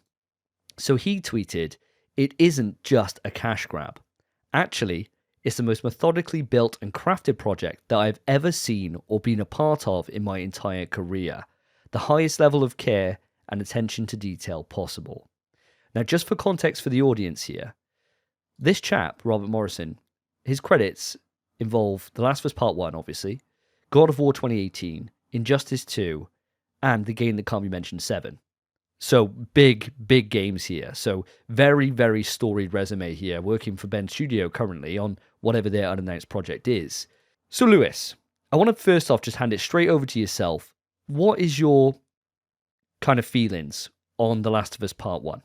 Obviously, The Last of Us Part 1, the original, is one of my favourite games of all time, and it's a masterpiece. Not a fan of Part 2, we know that. We won't be maybe discuss that at some point, but... He's being controversial already. He hasn't even finished one sentence, and he's already gone on to say he doesn't like The Last of Us Part 2. What is he doing back on the show? I know when he's not on the show, I want him on the show, but now he's on the show, get him the fuck off this show. Didn't we give that as our game of the year on our first ever year of the podcast? I think it was, actually, wasn't it? And then it was Village the following year, right? Like, few episodes in, we're like, oh, what's the best game on PS4? We're like, oh, yeah, it's Last of Us Part 2. Ghost was robbed. Ghost is great, fair play. Ghost great. Not even in the same league, though, Lewis. But we'll leave that. We won't open that can of worms for today. We'll save that for maybe later on. Maybe if we do a Last of Us Part 2 spoiler cast, and we can see if you change your tune on replaying it again with like the salt and rage that you feel. So carry on, Lewis. Sorry to throw you off there. I have a problem where wherever I mention The Last of Us, I have to slag off the second one. It's just kind of something that just verbally just happens for me. I don't know why, it just happens. Anyway, Part 1 I absolutely adore. I think it's a fantastic game. And I bought the remake, the remaster. See, that's the confusion right there. I bought the remaster on PS4, loved it, loved Factions. Yes, loved Factions. And then they announced this remake, which I am not sold on in any way, shape or form. I made a video about it, which I know Davey didn't really agree with most of the points in my video, but that's fair enough. Also, the fact that it didn't have Factions is, I feel like I could go multiple different directions with this one, but the fact that you're charging full price for a game that is a remake of a game that came out less than 10 years ago, that's already been remastered and has less features and less modes, is, I feel, a bit of a con, my personal opinion. No, I and this is why we brought you on, because if it was a conversation with just myself, Phil, and Spencer, I'm sure that they're going to feel probably similar kind of takes to myself, really. I can't imagine it's going to stray too far from the apple doesn't stray too far from the tree. And as the king tree himself, Mr. Big Wood over here, it's just the way it goes. So I do want to ask the guys, actually, what their kind of top level thoughts are on this before then we start going off into more of the kind of critiques that you've got with what this can kind of bring to the table, with what The Last of Us Part 1 can bring to the table. So let's start with yourself, Phil. How are you feeling on The Last of Us Part 1, this remake coming out in October? Well, you've already alluded to it, Davey. I'm super excited. I cannot wait for it. But you, the viewers, the listeners, you guys know, I've mentioned it on multiple occasions that I joined the Last of Us party pretty late. I was pressured into it by yourself. I missed the game in 2013. I didn't play it on its original platform. I played it later on the PS4, and that was only under duress. And to be honest, Davey, I'm glad I did. It's one of my favorite games. It doesn't meet my top 3, but it probably gets into my top 10, most definitely. And I haven't played that game through since I played it through the original time with the remaster. So yeah, I cannot wait for the remake. Good chance to play it through again. That's fair. What about yourself, Spencer? Surely you're the person that, obviously, Last of Us 1 is your favourite game of all time, but you've played it more than any of us by a country mile. Is this something that you're actually a little bit sick of? Yeah, so as you boys know, as everyone knows, it is my favourite game of all time. I've beaten Last of Us 1. Similar to Phil, I joined the party late as well. When I first played Last of Us, I was kind of sour on it. I actually didn't enjoy it. But then I revisited it when Part 2 was about to come out. And immediately I beat the game, adored it. Then I beat it again. Then I beat it again. And I've now beaten that game maybe 5 or 6 times. And I've platinumed the game, which is a very annoying platinum, but I did it. I adore that game. However, and this might be a surprise, I kind of have to echo Lewis's thoughts. Because as much as I'm hype as fuck for this game, I'm going to play this game, even though I've beaten it 6 times. I want more, and I can't wait to play it. I do think full price £70 is kind of a rip for a game that's already been out twice. It doesn't need a remake, and it's less of the package that we've already received on the PS4 remaster. Because, like Lewis said, it doesn't include factions. It is less of a game for more money. And as much as I'm going to lap it up and buy it and love it regardless, and I didn't even like factions, so it's probably better for me, I think it probably should be priced more at like £50. I was going to dive in there, Spence. I remember your rage when you were going for that final trophy on the Last of Us game. You hated factions. I hated it, yes, but I shouldn't have to pay more to not have it, because I could have just ignored it. I don't know about that one, Spence. If we look at the game series that we all love, the game that can't be mentioned, if they said to us, if they turned around and said, look, we're going to put out the 3rd entry, again, like they just have, but we're not going to include Mercenaries.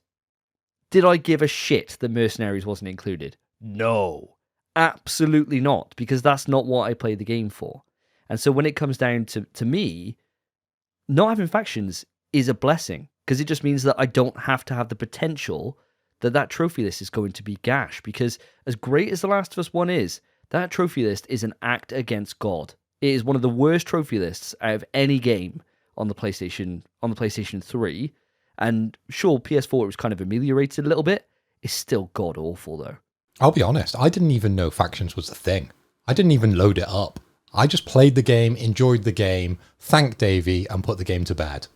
I find it fascinating that because I bought The Last of Us Part 1 on PS3 at launch, and I enjoyed it at launch. So I find it kind of fascinating that you guys both jumped in later and you're more excited to replay it, even though it's less of a fresh memory for me. I played the remaster as well, but I played them both when they first came out. So I found that a bit interesting that it's more of a recent memory for you guys than it is for me. Yet I don't really want to play it again at this moment in time. I understand that, but for me at least, it's just a case of how much I love the game. Because although it's literally, Davey knows this, because we booted up the demo on PS3 of The Last of Us. In the demo, there was a door, and I went, pretty sure that's a locked door that you have to use one of the things to unlock. And as soon as we got there, it was that door, and Davey just like, you've played this game too much, bro. I've got like 60 hours in The Last of Us 1. I adore that game, and it's the kind of game where maybe every half year or every year I could just play it again. I know exactly what's going to happen. I know exactly how to play it. I know exactly what the game wants me to do, and I want it to happen. I love seeing it. That game is such a masterpiece, at least in my opinion. Just going back to factions a second, guys. Maybe Lewis's kind of rose-tinted glasses when he's looking at The Last of Us, it's kind of influenced probably because of the hype everyone was going through, playing the original game on launch, and there was probably quite a lot of people playing the multiplayer game. Obviously, when I played it, no one was talking about it, so I didn't even know it existed, really, right? I didn't even log in, but I suppose at the time I was playing it, there wouldn't have been much of a community around that. But on launch, I can imagine quite a lot of people playing that. You'd be amazed. As you know, I got the platinum, and I only did it like maybe a few months ago, a year ago, and every single game or every single lobby I joined was full. There are people that are max level that are probably still on PS3 and their mum just never bought them another game. So they're still just playing factions at home. And as much as we said I hated factions, and I did genuinely hate factions, it's the kind of game mode where, and I said this to Davey at the time, the more I play it, the more I enjoyed it. It just took maybe like 15 to 20 hours for me to enjoy it, which no multiplayer mode ever should. But I did end up, I'll probably never revisit it, but I did end up enjoying it in the end. I think it was one of those things that on its release, it was a bit of a big deal. There were a lot of people talking about it, and mostly it was because you think about, we at the time, Phil, we would have played the Uncharted 2 and 3 multiplayer. We played that quite a bit. We really enjoyed that.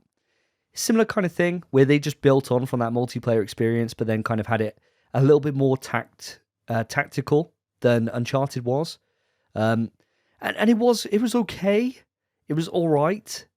There was definitely a dedicated community to it at the time. And I know they were very happy when it came out the year later on PS4, because that was all it was. It was a year later. Because The Last of Us originally came out right at the tail end of the PS3. The last game for the PlayStation 3, and last big game anyway. And then I think it came out, now correct me if I'm wrong, you might have to Google this. This is going off memory here. I'm pretty sure the game came out in like the May or the June. And then the PlayStation 4 came out that same year in like the September, October, November, whenever it launched. There was only a few months difference, and then it was within a year you had The Last of Us remaster.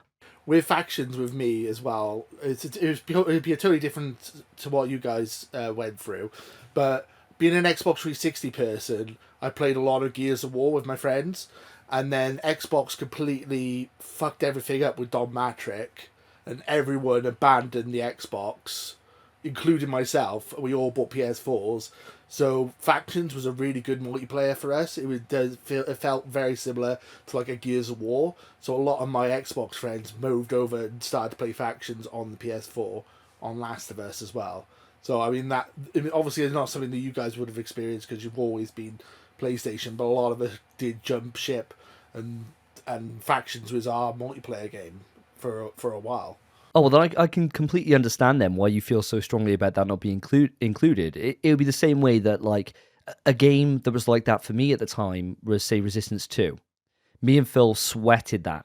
And so if they put, like, if eventually they do what I hope they do and they just put a remaster out for it, not having the multiplayer, which they probably won't, would sting for me, because I love that multiplayer. I've got a lot of rose-tinted glasses on for that. Like, my nostalgia for it is so big that it means an awful lot to me, even though it probably isn't that good. Don't jinx it, Davey. You shouldn't ever mention Resistance. I feel like they're listening, and every time you mention it, they're just like, we'll knock it back a couple of months. Just because he's so keen. They put the carrot on the stick, they wind it in every time. They show it you on Twitter and they go, Davey, jump for us. It's just never going to happen, mate. But yes, I love the multiplayer. It was always our go-to before we went up the Haywain and had a couple of pints. We would have a couple of rounds online. We'd smash the competition and we'd go up and celebrate over a couple of beers. It was a perfect way of growing up. It was a perfect way of growing up. It was. It really was. I mean, obviously, it goes without saying we were over 18 at that point. If we were like 15 going down there at that point, maybe we'd have a problem. Maybe that would explain why we drink so much on this podcast, even though right now I'm on a diet cider. So take that as you will. But I wanted to go back and just revisit something, actually. You mentioned about price, Lewis, and that's one of the reasons why you're so against this. And this is something that Spence kind of agreed with you on. I want to ask a question that's as old as time. With price, do you get what you pay for? I mean, obviously, it all depends on the context of what you're actually paying for. So, I mean, like, that's obviously a game by game basis. Personally, I feel like a remake of a 9-year-old game is not value for money for me. But you know, some people got value for money in games like Cyberpunk, which didn't even run properly. So, you know, it's a person by person basis and a game by game basis, I would say. But does it mean that with them being so confident to say this is $70, the same price we're charging for God of War, straight out the gate, right? Does that not show that this must be such a huge upgrade? That it's not just simply a fresher coat of paint on this and pop it out? Surely not. I think it says that they know that PlayStation fans will pay £70 for any game that they release. And they've been doing it since the launch of the PS5, so... Lewis, what you got to remember here, this is Naughty Dog. Naughty fucking dog, right? They are the big dogs on PlayStation, right? I'm swearing because I'm that much into it. I'm emphasizing the point. It's going to be made, developed by Naughty Dog. And what a waste that is, to waste Naughty Dog on a remake.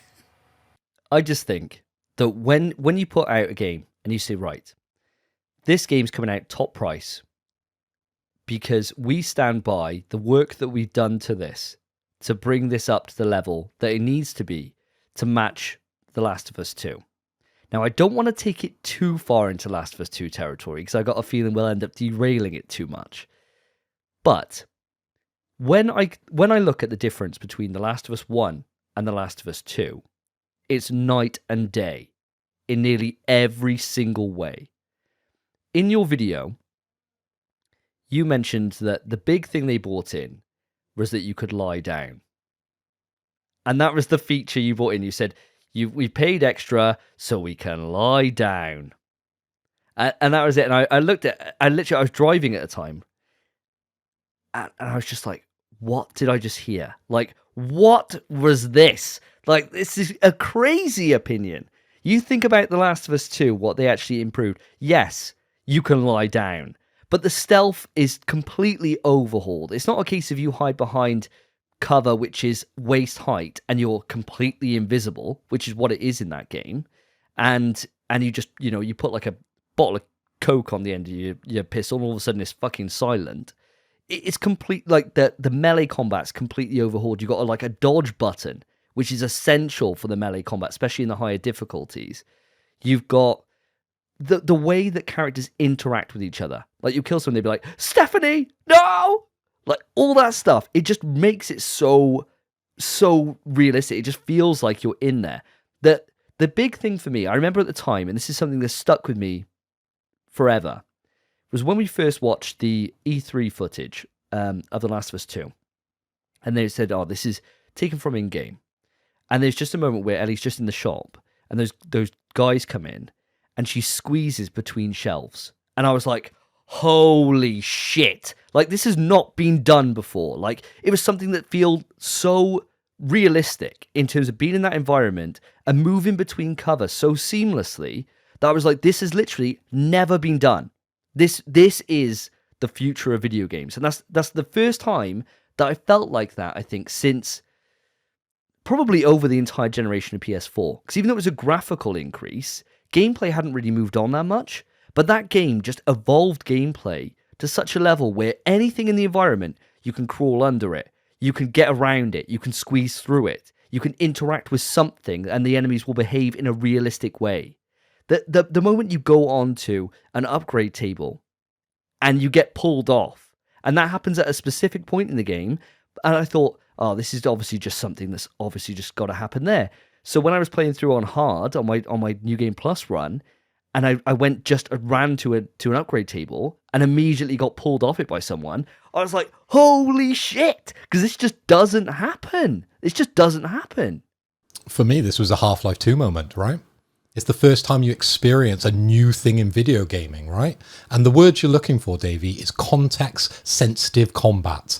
And my God, they perfected it in that game. And I just want to see more and more. If they're bringing that to The Last of Us Part 1, let's fucking go. That's the thing. I think about that moment at the start. It's quite early in that game, where I think Joel and Tess go to like a warehouse, and it's the first time you do.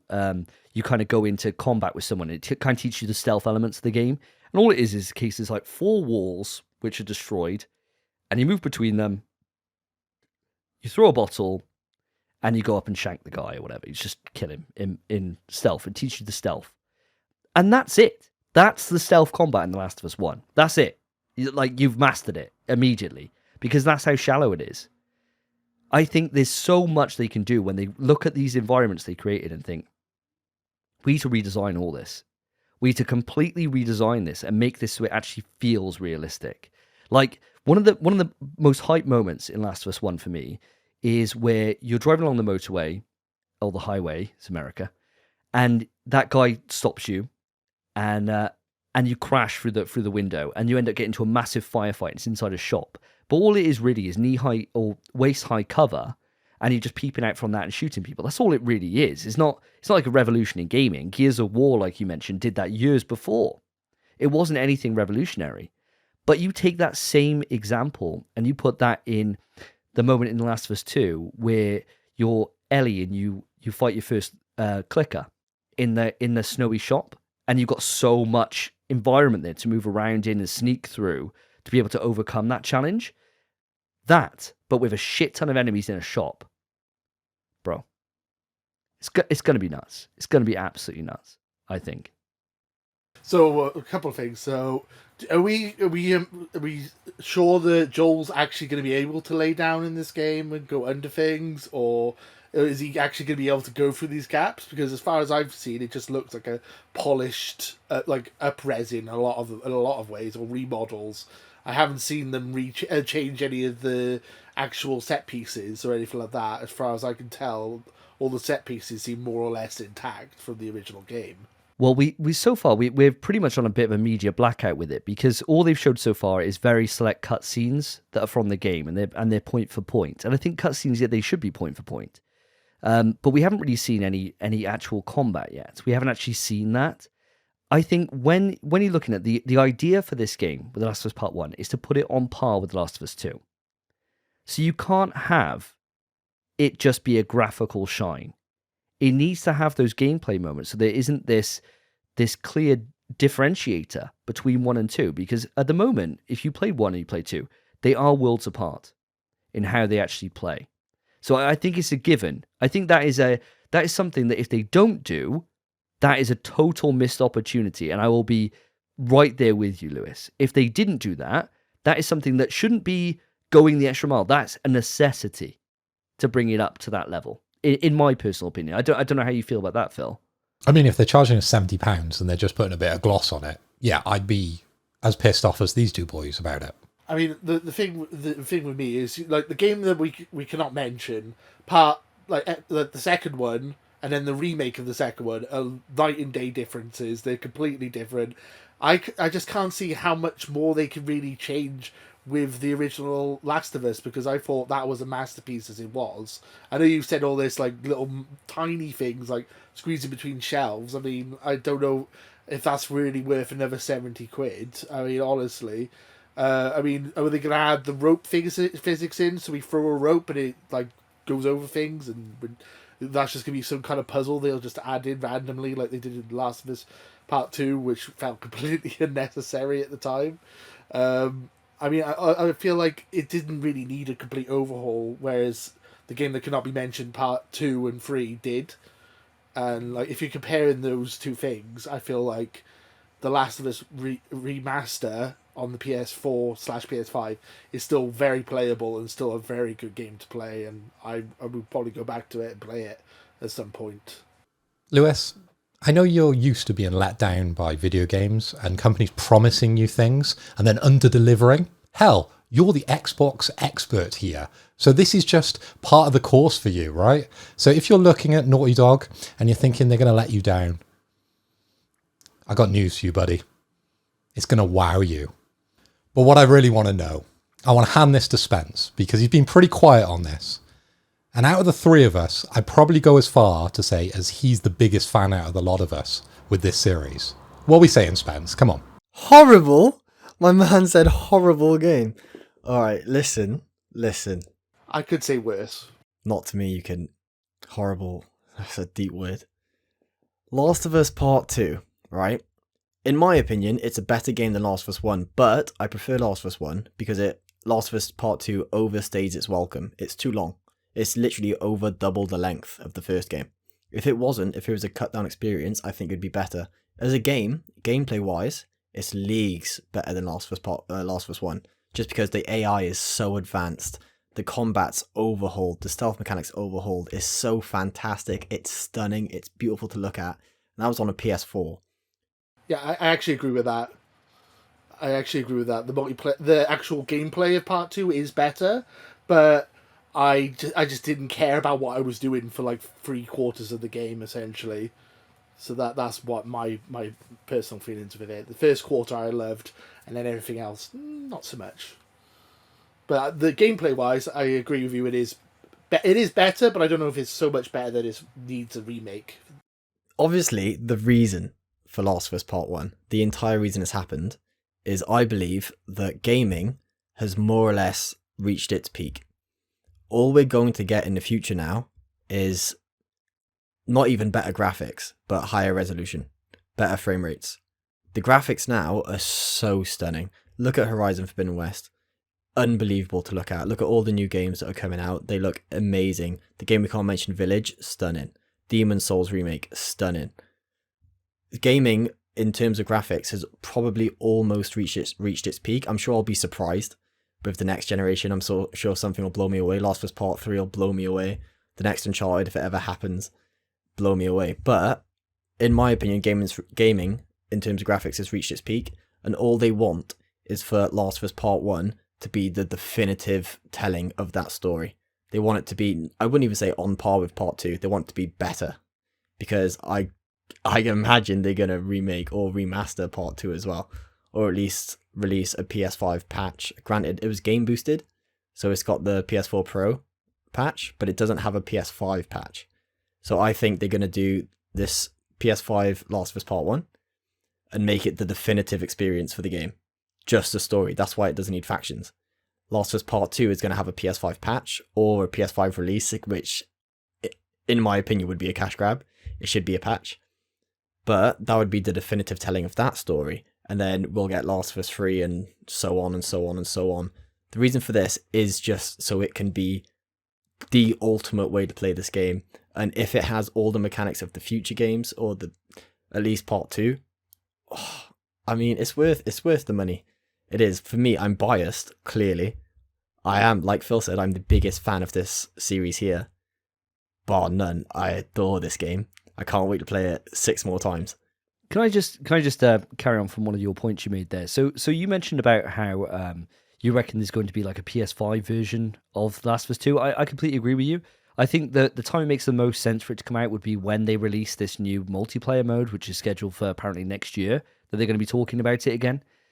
Then would make a perfect sense. And you release like a director's cut mode like they've done with Ghost and they've done with Death Stranding, and you package them both together. But for owners of the base game, they give some kind of incentive for you to upgrade, pay like 15 quid or whatever and get that on there. But you've got to put the physical disc in. That's what makes the most sense to me to do that. But I want to go back now to one of the other points that you made, Lewis. I don't mean to dunk on you or anything, but you mentioned about like that was close. You mentioned about the games that can't be mentioned, 2 and 3, right? And you said about their remakes. I completely disagree with you in that they needed to go to that level with those games. Because you think about in 1996, the first entry came out. 6 years later, we had the remake of that out on the GameCube 6 years later, and it was the same base game, but with better graphics and a more enhanced version to play that game. But basically, it's the same. other than the fact you've got crimson heads and you've got extra puzzles and it's mixed around. That's basically all it is, right? It's a way superior version. There's no question about that. I don't think they need to do that with 2 and 3. I think they could have just done that the same way that they did with the first one. And that's why I think when it comes to The Last of Us now, when we're talking about that, from the time of its original release to now, it's been 9 years. We've had a generation and a bit gone. Gameplay has evolved quite a bit from then. And I think that's why, with what the points we've been making here about gameplay, I think that this stands on its own to be able to really push the bar. For we already know this story is like second to none. This story is one of the best stories we've ever had in gaming, full stop, with The Last of Us 1. So if we can get that with better performances, which are of course helped by the graphical fidelity, but we get that gameplay boosted so that it is a true generational upgrade, I think this is a complete no-brainer for anyone. And when you look at price, I think price, as you very much said, is in the eye of the beholder. But for me personally, I would rather spend £70 on an experience that becomes genre-defining rather than pay 50 quid and have a toned-down game that they cannot put the resources into, because judging by this animator's tweet, linking it back to the start of this, a guy who's worked on the game that can't be mentioned, 7, that's worked on God of War, one of the best games on PS4, and to say this is the best game he's ever worked on? Come on. There's something there, surely, to God. There has to be. There has to be, surely. I mean, he's not going to say he's making a shit game, is he? He's not going to go, this is the worst project ever done, this is complete and utter shite, you shouldn't buy it. He's not going to say that, is he? Come on, let's be fair. It's like... the person saying it's not a cash grab is the person who would have to say that, right? So, I mean, it's not really... Think how many hundreds of or even thousands of people that work on this. And he came out just to say, no, it's not a cash grab. Because he's obviously passionate about it. He could have just said nothing. He could have literally said nothing, because the vast majority of the studio are saying nothing. Neil Druckmann's saying nothing about it. So the only time he's ever mentioned it has been on when he actually revealed it. Never talked about it again. Hasn't been spoken about.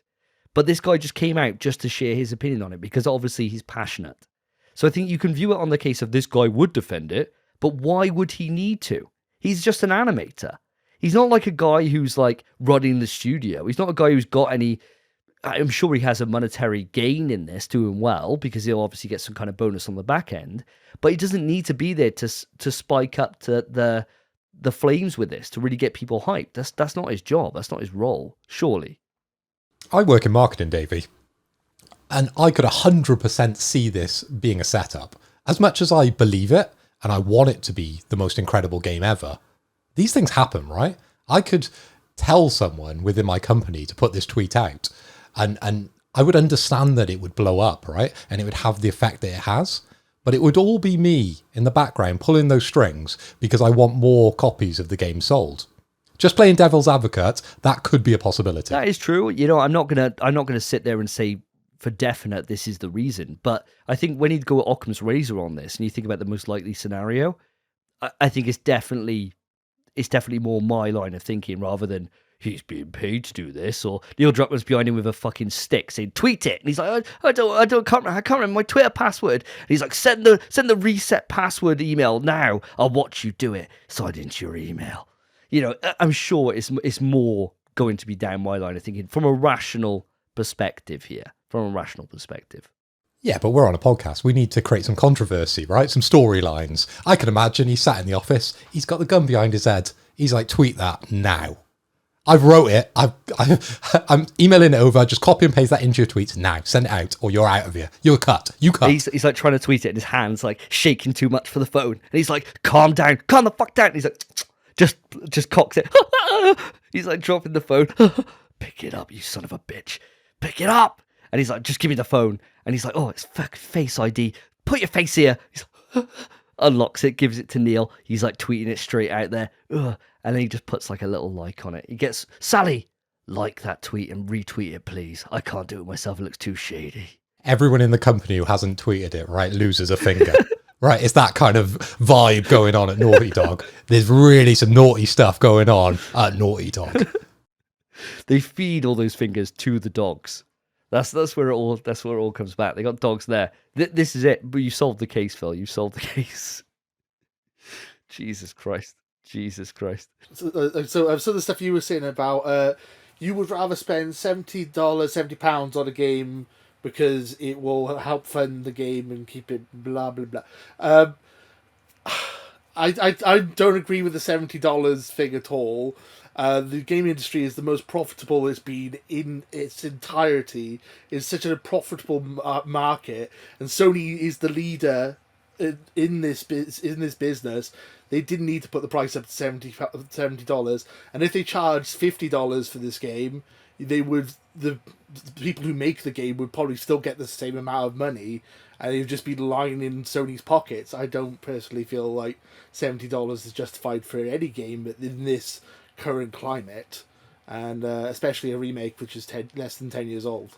But is that your angst against games costing £70 generally, or is that your angst against games that are a remake being charged at 70?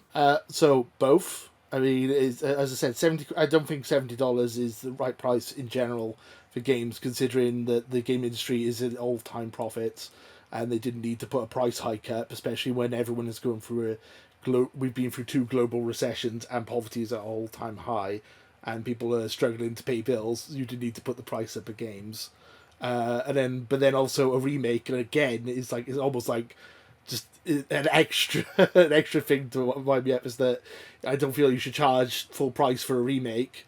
So charging $70 for a remake is I think is a bit absurd. I think it should be 50, maybe 60 at a push. So you're going with 60. So if we did a bit of role play and we're in the office and I'm like, Mr. Chief or Master Chief, how much are we putting this game out at? And you'll be like, probably just the 60. We can't go for 70 because I personally don't feel like 70 is justified for my beautiful game that we've just spent X amount of time on. Mr. Jim Ryan, I feel like you shouldn't have put your prices up, because I feel like we already earn $60 is a reasonable price, and most people pay that. And I mean, my argument is that I feel like $70 was unjustified at the beginning of the PS5 generation, but it's here to stay. So there's nothing I can really do about it. Just a humble podcaster who's not getting paid for tonight because apparently he didn't negotiate a fee, so money doesn't matter in the Lewis household. Can I just raise something to you, Lewis? Can I just raise something? So you mentioned about the price argument, and this is something that at the time we made it very clear on the podcast that we didn't care about the fact that game prices were going up, and there is a valid reason for this. So, have you ever heard of a thing called inflation, Lewis? So inflation is where the price of money goes down over time, right? So if you look at game prices back in 2000, 50 quid, right? Or $50, say. So PS2 came out 2000. So crunch the numbers on it. That is worth now, that same $50 that you paid back in 2000 is $93.54 today. So actually, games are cheaper now than they were 22 years ago. I have heard of inflation. Nice little bit of patronising there, Dave. You've got to patronise. But then also patronise. You have to. You have to. Just a little bit patronising. I love your comeback because you said Dave. The ultimate put down. I'm like, oh.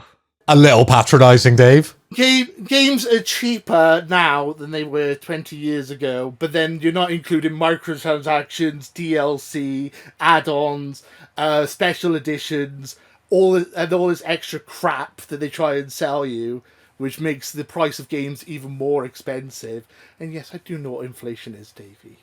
I had to chuck it in, Lewis. It was such an open goal for me. I was like, oh, I have to. And of course, I got to season it with a little bit of spice as well, just really grind it in a little bit, just really patronize it in. It's just so infuriating. And I love it.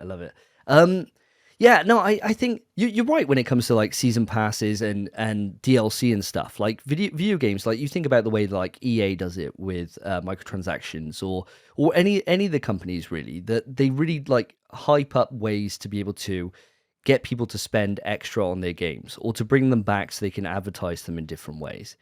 And that's the one thing that I'm quite glad about really when it comes to the first party anyway with PlayStation, is that we haven't really crossed that line yet. And I think if it was a case that we did start crossing that line and we did, sure, collector's editions or day one content, you know, when it comes to little armor packs and stuff, I don't really give a shit about that. But if it was a case that you came out and they said, right, well, there's a fast pass upgrade option like Ubisoft do, where you can say like, because Assassin's Creed's really grindy, how's about you pay 30 quid and you can go up 20 levels, right? I'd be pissed as shit. Because it creates this illusion then that the whole game's grindy to make you buy that pass, right? So that's the one thing that I'm quite glad about that isn't included in these games. We won't mention Gran Turismo then, Dave, should we? Oh, yeah. Oh, fuck yeah, Gran Turismo. Oh, I forgot about Gran Turismo. Oh, man. Yeah, but we've already been dunking on Gran Turismo left, right, and center, bro. We've been grinding on that. I thought it's best that I say it before Lewis says it. Okay, so I've saved you there. You should have given him a chance to do something patronising to me. You should have left that open goal for him, that you could be like, Davey, there's this game. I don't know if you heard about it. It's this racing game. It's called Gran Turismo. And I would have been like, fuck. You should have left him for that. So you saved me, Phil. Thank you. That's looking out for me there.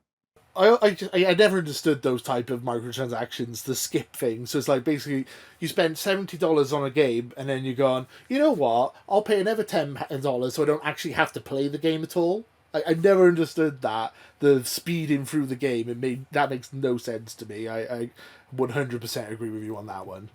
Yeah, it's just a grim look, I think, forever, because it always just casts this doubt that you have then on how the game's designed as a way. Is it there to rob me as a player? You know. And I feel like that with season passes a lot of the time. I feel like this content's probably been cut out, even though it might not have been. But it always just creates that illusion with me. I just don't like it. The next step with this is people being able to buy trophies. You know, they'll pay their 99 pence and then they get a trophy. They get a platinum trophy. I mean, people do that already. They buy games for platinum. I beat my friend Peppa Pig on Xbox for 1,000 gamer score, so I can't say anything really. So I didn't pay for it, so you know. Lewis, if I had it on PlayStation Plus this month, I definitely would have played it and got that platinum.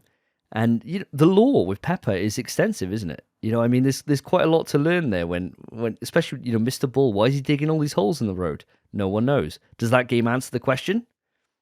Don't spoil it for me, Lewis. I don't want to know. We'll have to have a spoiler cast when you eventually get around to beating it. I also forgot to mention the fact that we're moving more into a digital age as well. So the manufacturing of games is also cheaper, and you don't have to pay for it. They don't have to pay to make discs or cases, or even sell it in shops. So the inflation of price of buying a digital game for $70 makes even less sense. That's a very fair point. That is a very fair point, and that's something that I suppose that's a whole other topic. It's a delicate line to walk then, isn't it? Because you've still got to keep your retail partners on side. You know, if you undercut them, everyone's just going to switch digital immediately. So you can't do that because they're the guys that sell you hardware, right? So you can't just shit over them and say, look, anything you buy digitally is going to be $10 cheaper than you buy in the store. Because that's probably the difference, mate. They could probably do that. No problem. Maybe even cheaper than that. But then you're screwing over Game and you're screwing over GameStop and kind of everyone else. I was going to ask as well, I don't know if this might be your new segment or whatever, but I was curious what you guys thought about the special editions of God of War not having a physical disc and it all being digital. And I was curious what you guys thought about that. Yeah, it's a bit of a tricky one because you've got... The problem is there's two different variations of the PlayStation. So you've got the digital only and you've got the physical. That's the only reason. That's the only reason why it's not included, so that it appeals to both. And no, I wish it had a physical disc in it. I bought the Horizon Collector's Edition. I got, you know, a cool elephant, a cool Tremotus next to me, but I got the steelbook up there with nothing in it. You know, it's just something to put on the shelf to say you own it. But I would prefer it to have a disc, but it's only so they don't have to do two different versions. And it's a way for you to then buy the physical disc as well, to put that disc in your collector's edition. I hate that. I absolutely hate that. What kind of psychopath does that? Is that something you do? What? So you've got empty cases on your shelf? You might have a steelbook, but you don't have a game inside it? I'd say, obviously, I know about this whole digital thing. You can only get collectors and Yacht now with digital. It sucks. I'm not entirely sure it's a case of so they don't have to do 2 versions. I think it's a case of that game, the release date's announced, and that game is yet to go gold. So when it does go gold, they'll have to the collector's editions, I'd imagine, are basically done, or they're manufacturing them as we speak. Then they're going to have all these boxes, and then they have to print the discs, and then have to be like, we need to get them in the collector's editions, all this. Whereas with a digital code, they can just link that to the game, and when it releases, it releases. It's a lot easier than just putting discs into the already manufactured collector's editions. That's a really good point, Spence. I hadn't thought about that. That's a really good point as well. I suppose double whammy, innit? Double reason to do that. It's very annoying. The solution, make it modular. So you can choose to get the collector's edition with no game for 70 quid less. And then, like Phil said, you could buy the game for the 70 quid and put it in the thing. Whereas maybe if you just want the game on digital, but you want the hammer, then you could buy it digital instead. If you make it modular, you could customize it to what you want. But the cynical side of me just thinks that they know you're going to pay full price if then they have no purpose, real reason to do that for you, because they it's a business at the end of the day, and I know Xbox will probably do the same as well. That's not me taking a shot at Sony. I'm just saying business be business. Okay, I got a question for you guys, and I want to bring this back to our original topic because we've gone way off. Let's go back to The Last of Us, right? And we're talking about collector's editions. If they were to do a collector's edition of The Last of Us Part 1, what would you want included? Okay, we don't want empty steelbooks with no discs in, but what would be the physical item? Okay, we've got the hammer of Thor in the box of Ragnarok. What would be in The Last of Us Part 1 box? I'm going to go over to Spencer first because he can't sit still. I have 2 options. There's 2 things I want. And they're very easy. Again, steelbook. I'd like a cloth map. That'd get Davey to buy it. And then there's 2 options of what I'd want as like the big thing, the Mjolnir of this collector's edition.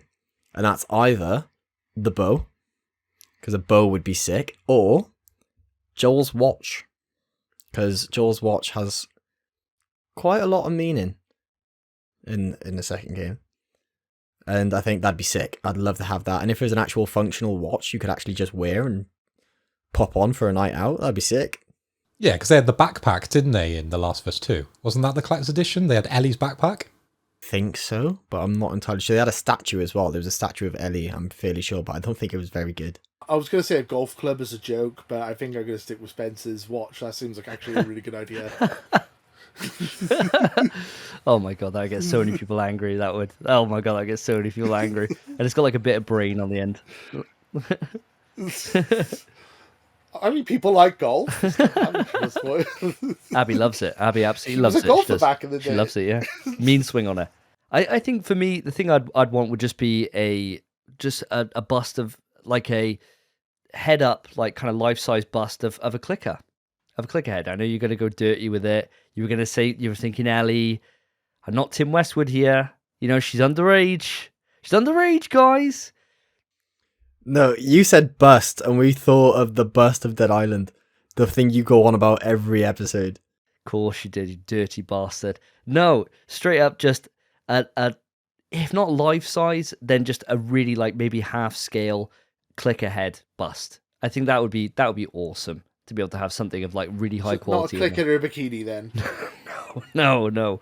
Maybe that's Last of Us 3. Maybe you bring it. Maybe they keep on going down the coast. There's bound to be one with roller skates and a pink bikini on somewhere. Surely to God. Sexy clickers. What next? I was going to ask as well. Do you think they are going to overhaul the trophies for The Last of Us Part 1 remake? I mean, there's no faction, so I assume they should, right? 100% they're going to overhaul it. There's no faction, so there won't be any multiplayer trophies. And the difference is Last of Us 1 and Remastered had difficulty-based trophies, whereas Last of Us Part 2 doesn't. So I'd imagine the Part 1 trophy is going to be a lot more akin to Part 2. It would be quite sad if you bought the new edition of The Last of Us Part 1, and you got your Platinum trophy because you'd already got it on the remake or the original. So it would be completely pointless for Spencer. He'd spend all this money on this lovely collector's edition. He'd put his disc in. It would just go, boom, Platinum trophy. And Spencer would go, got it, done, on to the next game. I love that, though. I mean, Miles Morales and Spider-Man 1, I got double platinums for that. I love doing that. That's like the best feeling, just getting a free platinum. I love it.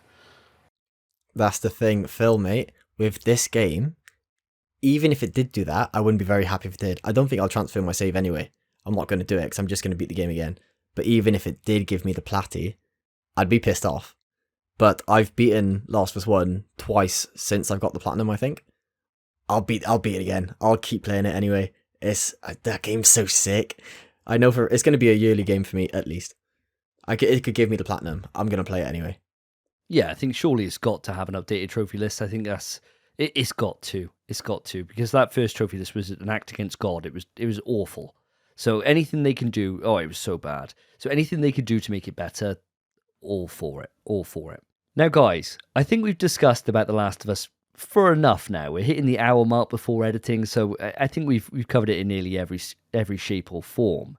Now, listeners, if you've got any opinions on this, we'd love to hear from you. Write into the email, pswetrust@gmail.com. Of course, you can join us on the Reddit. The conversation is flowing. The URL will be in the description.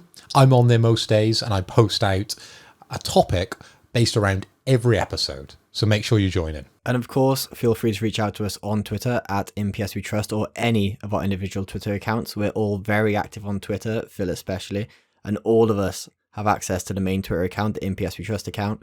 So if you want a response, that's the place to go.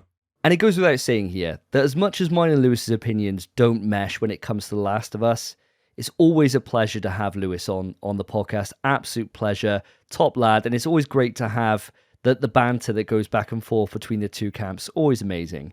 Now, Lewis did a kind of reaction video where he spelled out why The Last of Us doesn't need a remake. It's well worth a watch, especially if you're sitting on the fence or there's certain points Lewis has made that you've really agreed with, or certain points you don't. It's always nice to have a quite rounded opinion and to hear the other side. So that video will be in the description for the podcast. I really urge you to go check it out because it is a fantastic video. And without that, I wouldn't have known how differently me and Lewis felt to get into this conversation. Speaking of YouTube, we're on the drive to 100 subscribers. We had a really great response from the last episode. So thank you to everyone that subscribed. We know that over half our audience who listen to the podcast on a regular basis are not subscribed to us. So please, if you're enjoying the episode, if you've really enjoyed what we've gone through today, then consider putting a like on it and subscribe to the channel for new episodes every single fortnight. And of course, YouTube-specific content that you can't get anywhere else. And if you want to be reminded of it, make sure to ring that bell. But I think that's been enough for episode 47. Now, I've been Davey. I've been Phil. I've been Spencer. And I've been Lewis. Take care, guys. Peace. In PS We Trust is hosted by Davey, Phil, and Spencer. You can write into the show via our email, pswetrust@gmail.com. Our Twitter is @InPSWeTrust. To find each of us online, follow our Twitters, @SSJDavey, @PhilipHoy, @SpenPie_. Thank you for listening. Take care of yourselves, take care of each other. See ya.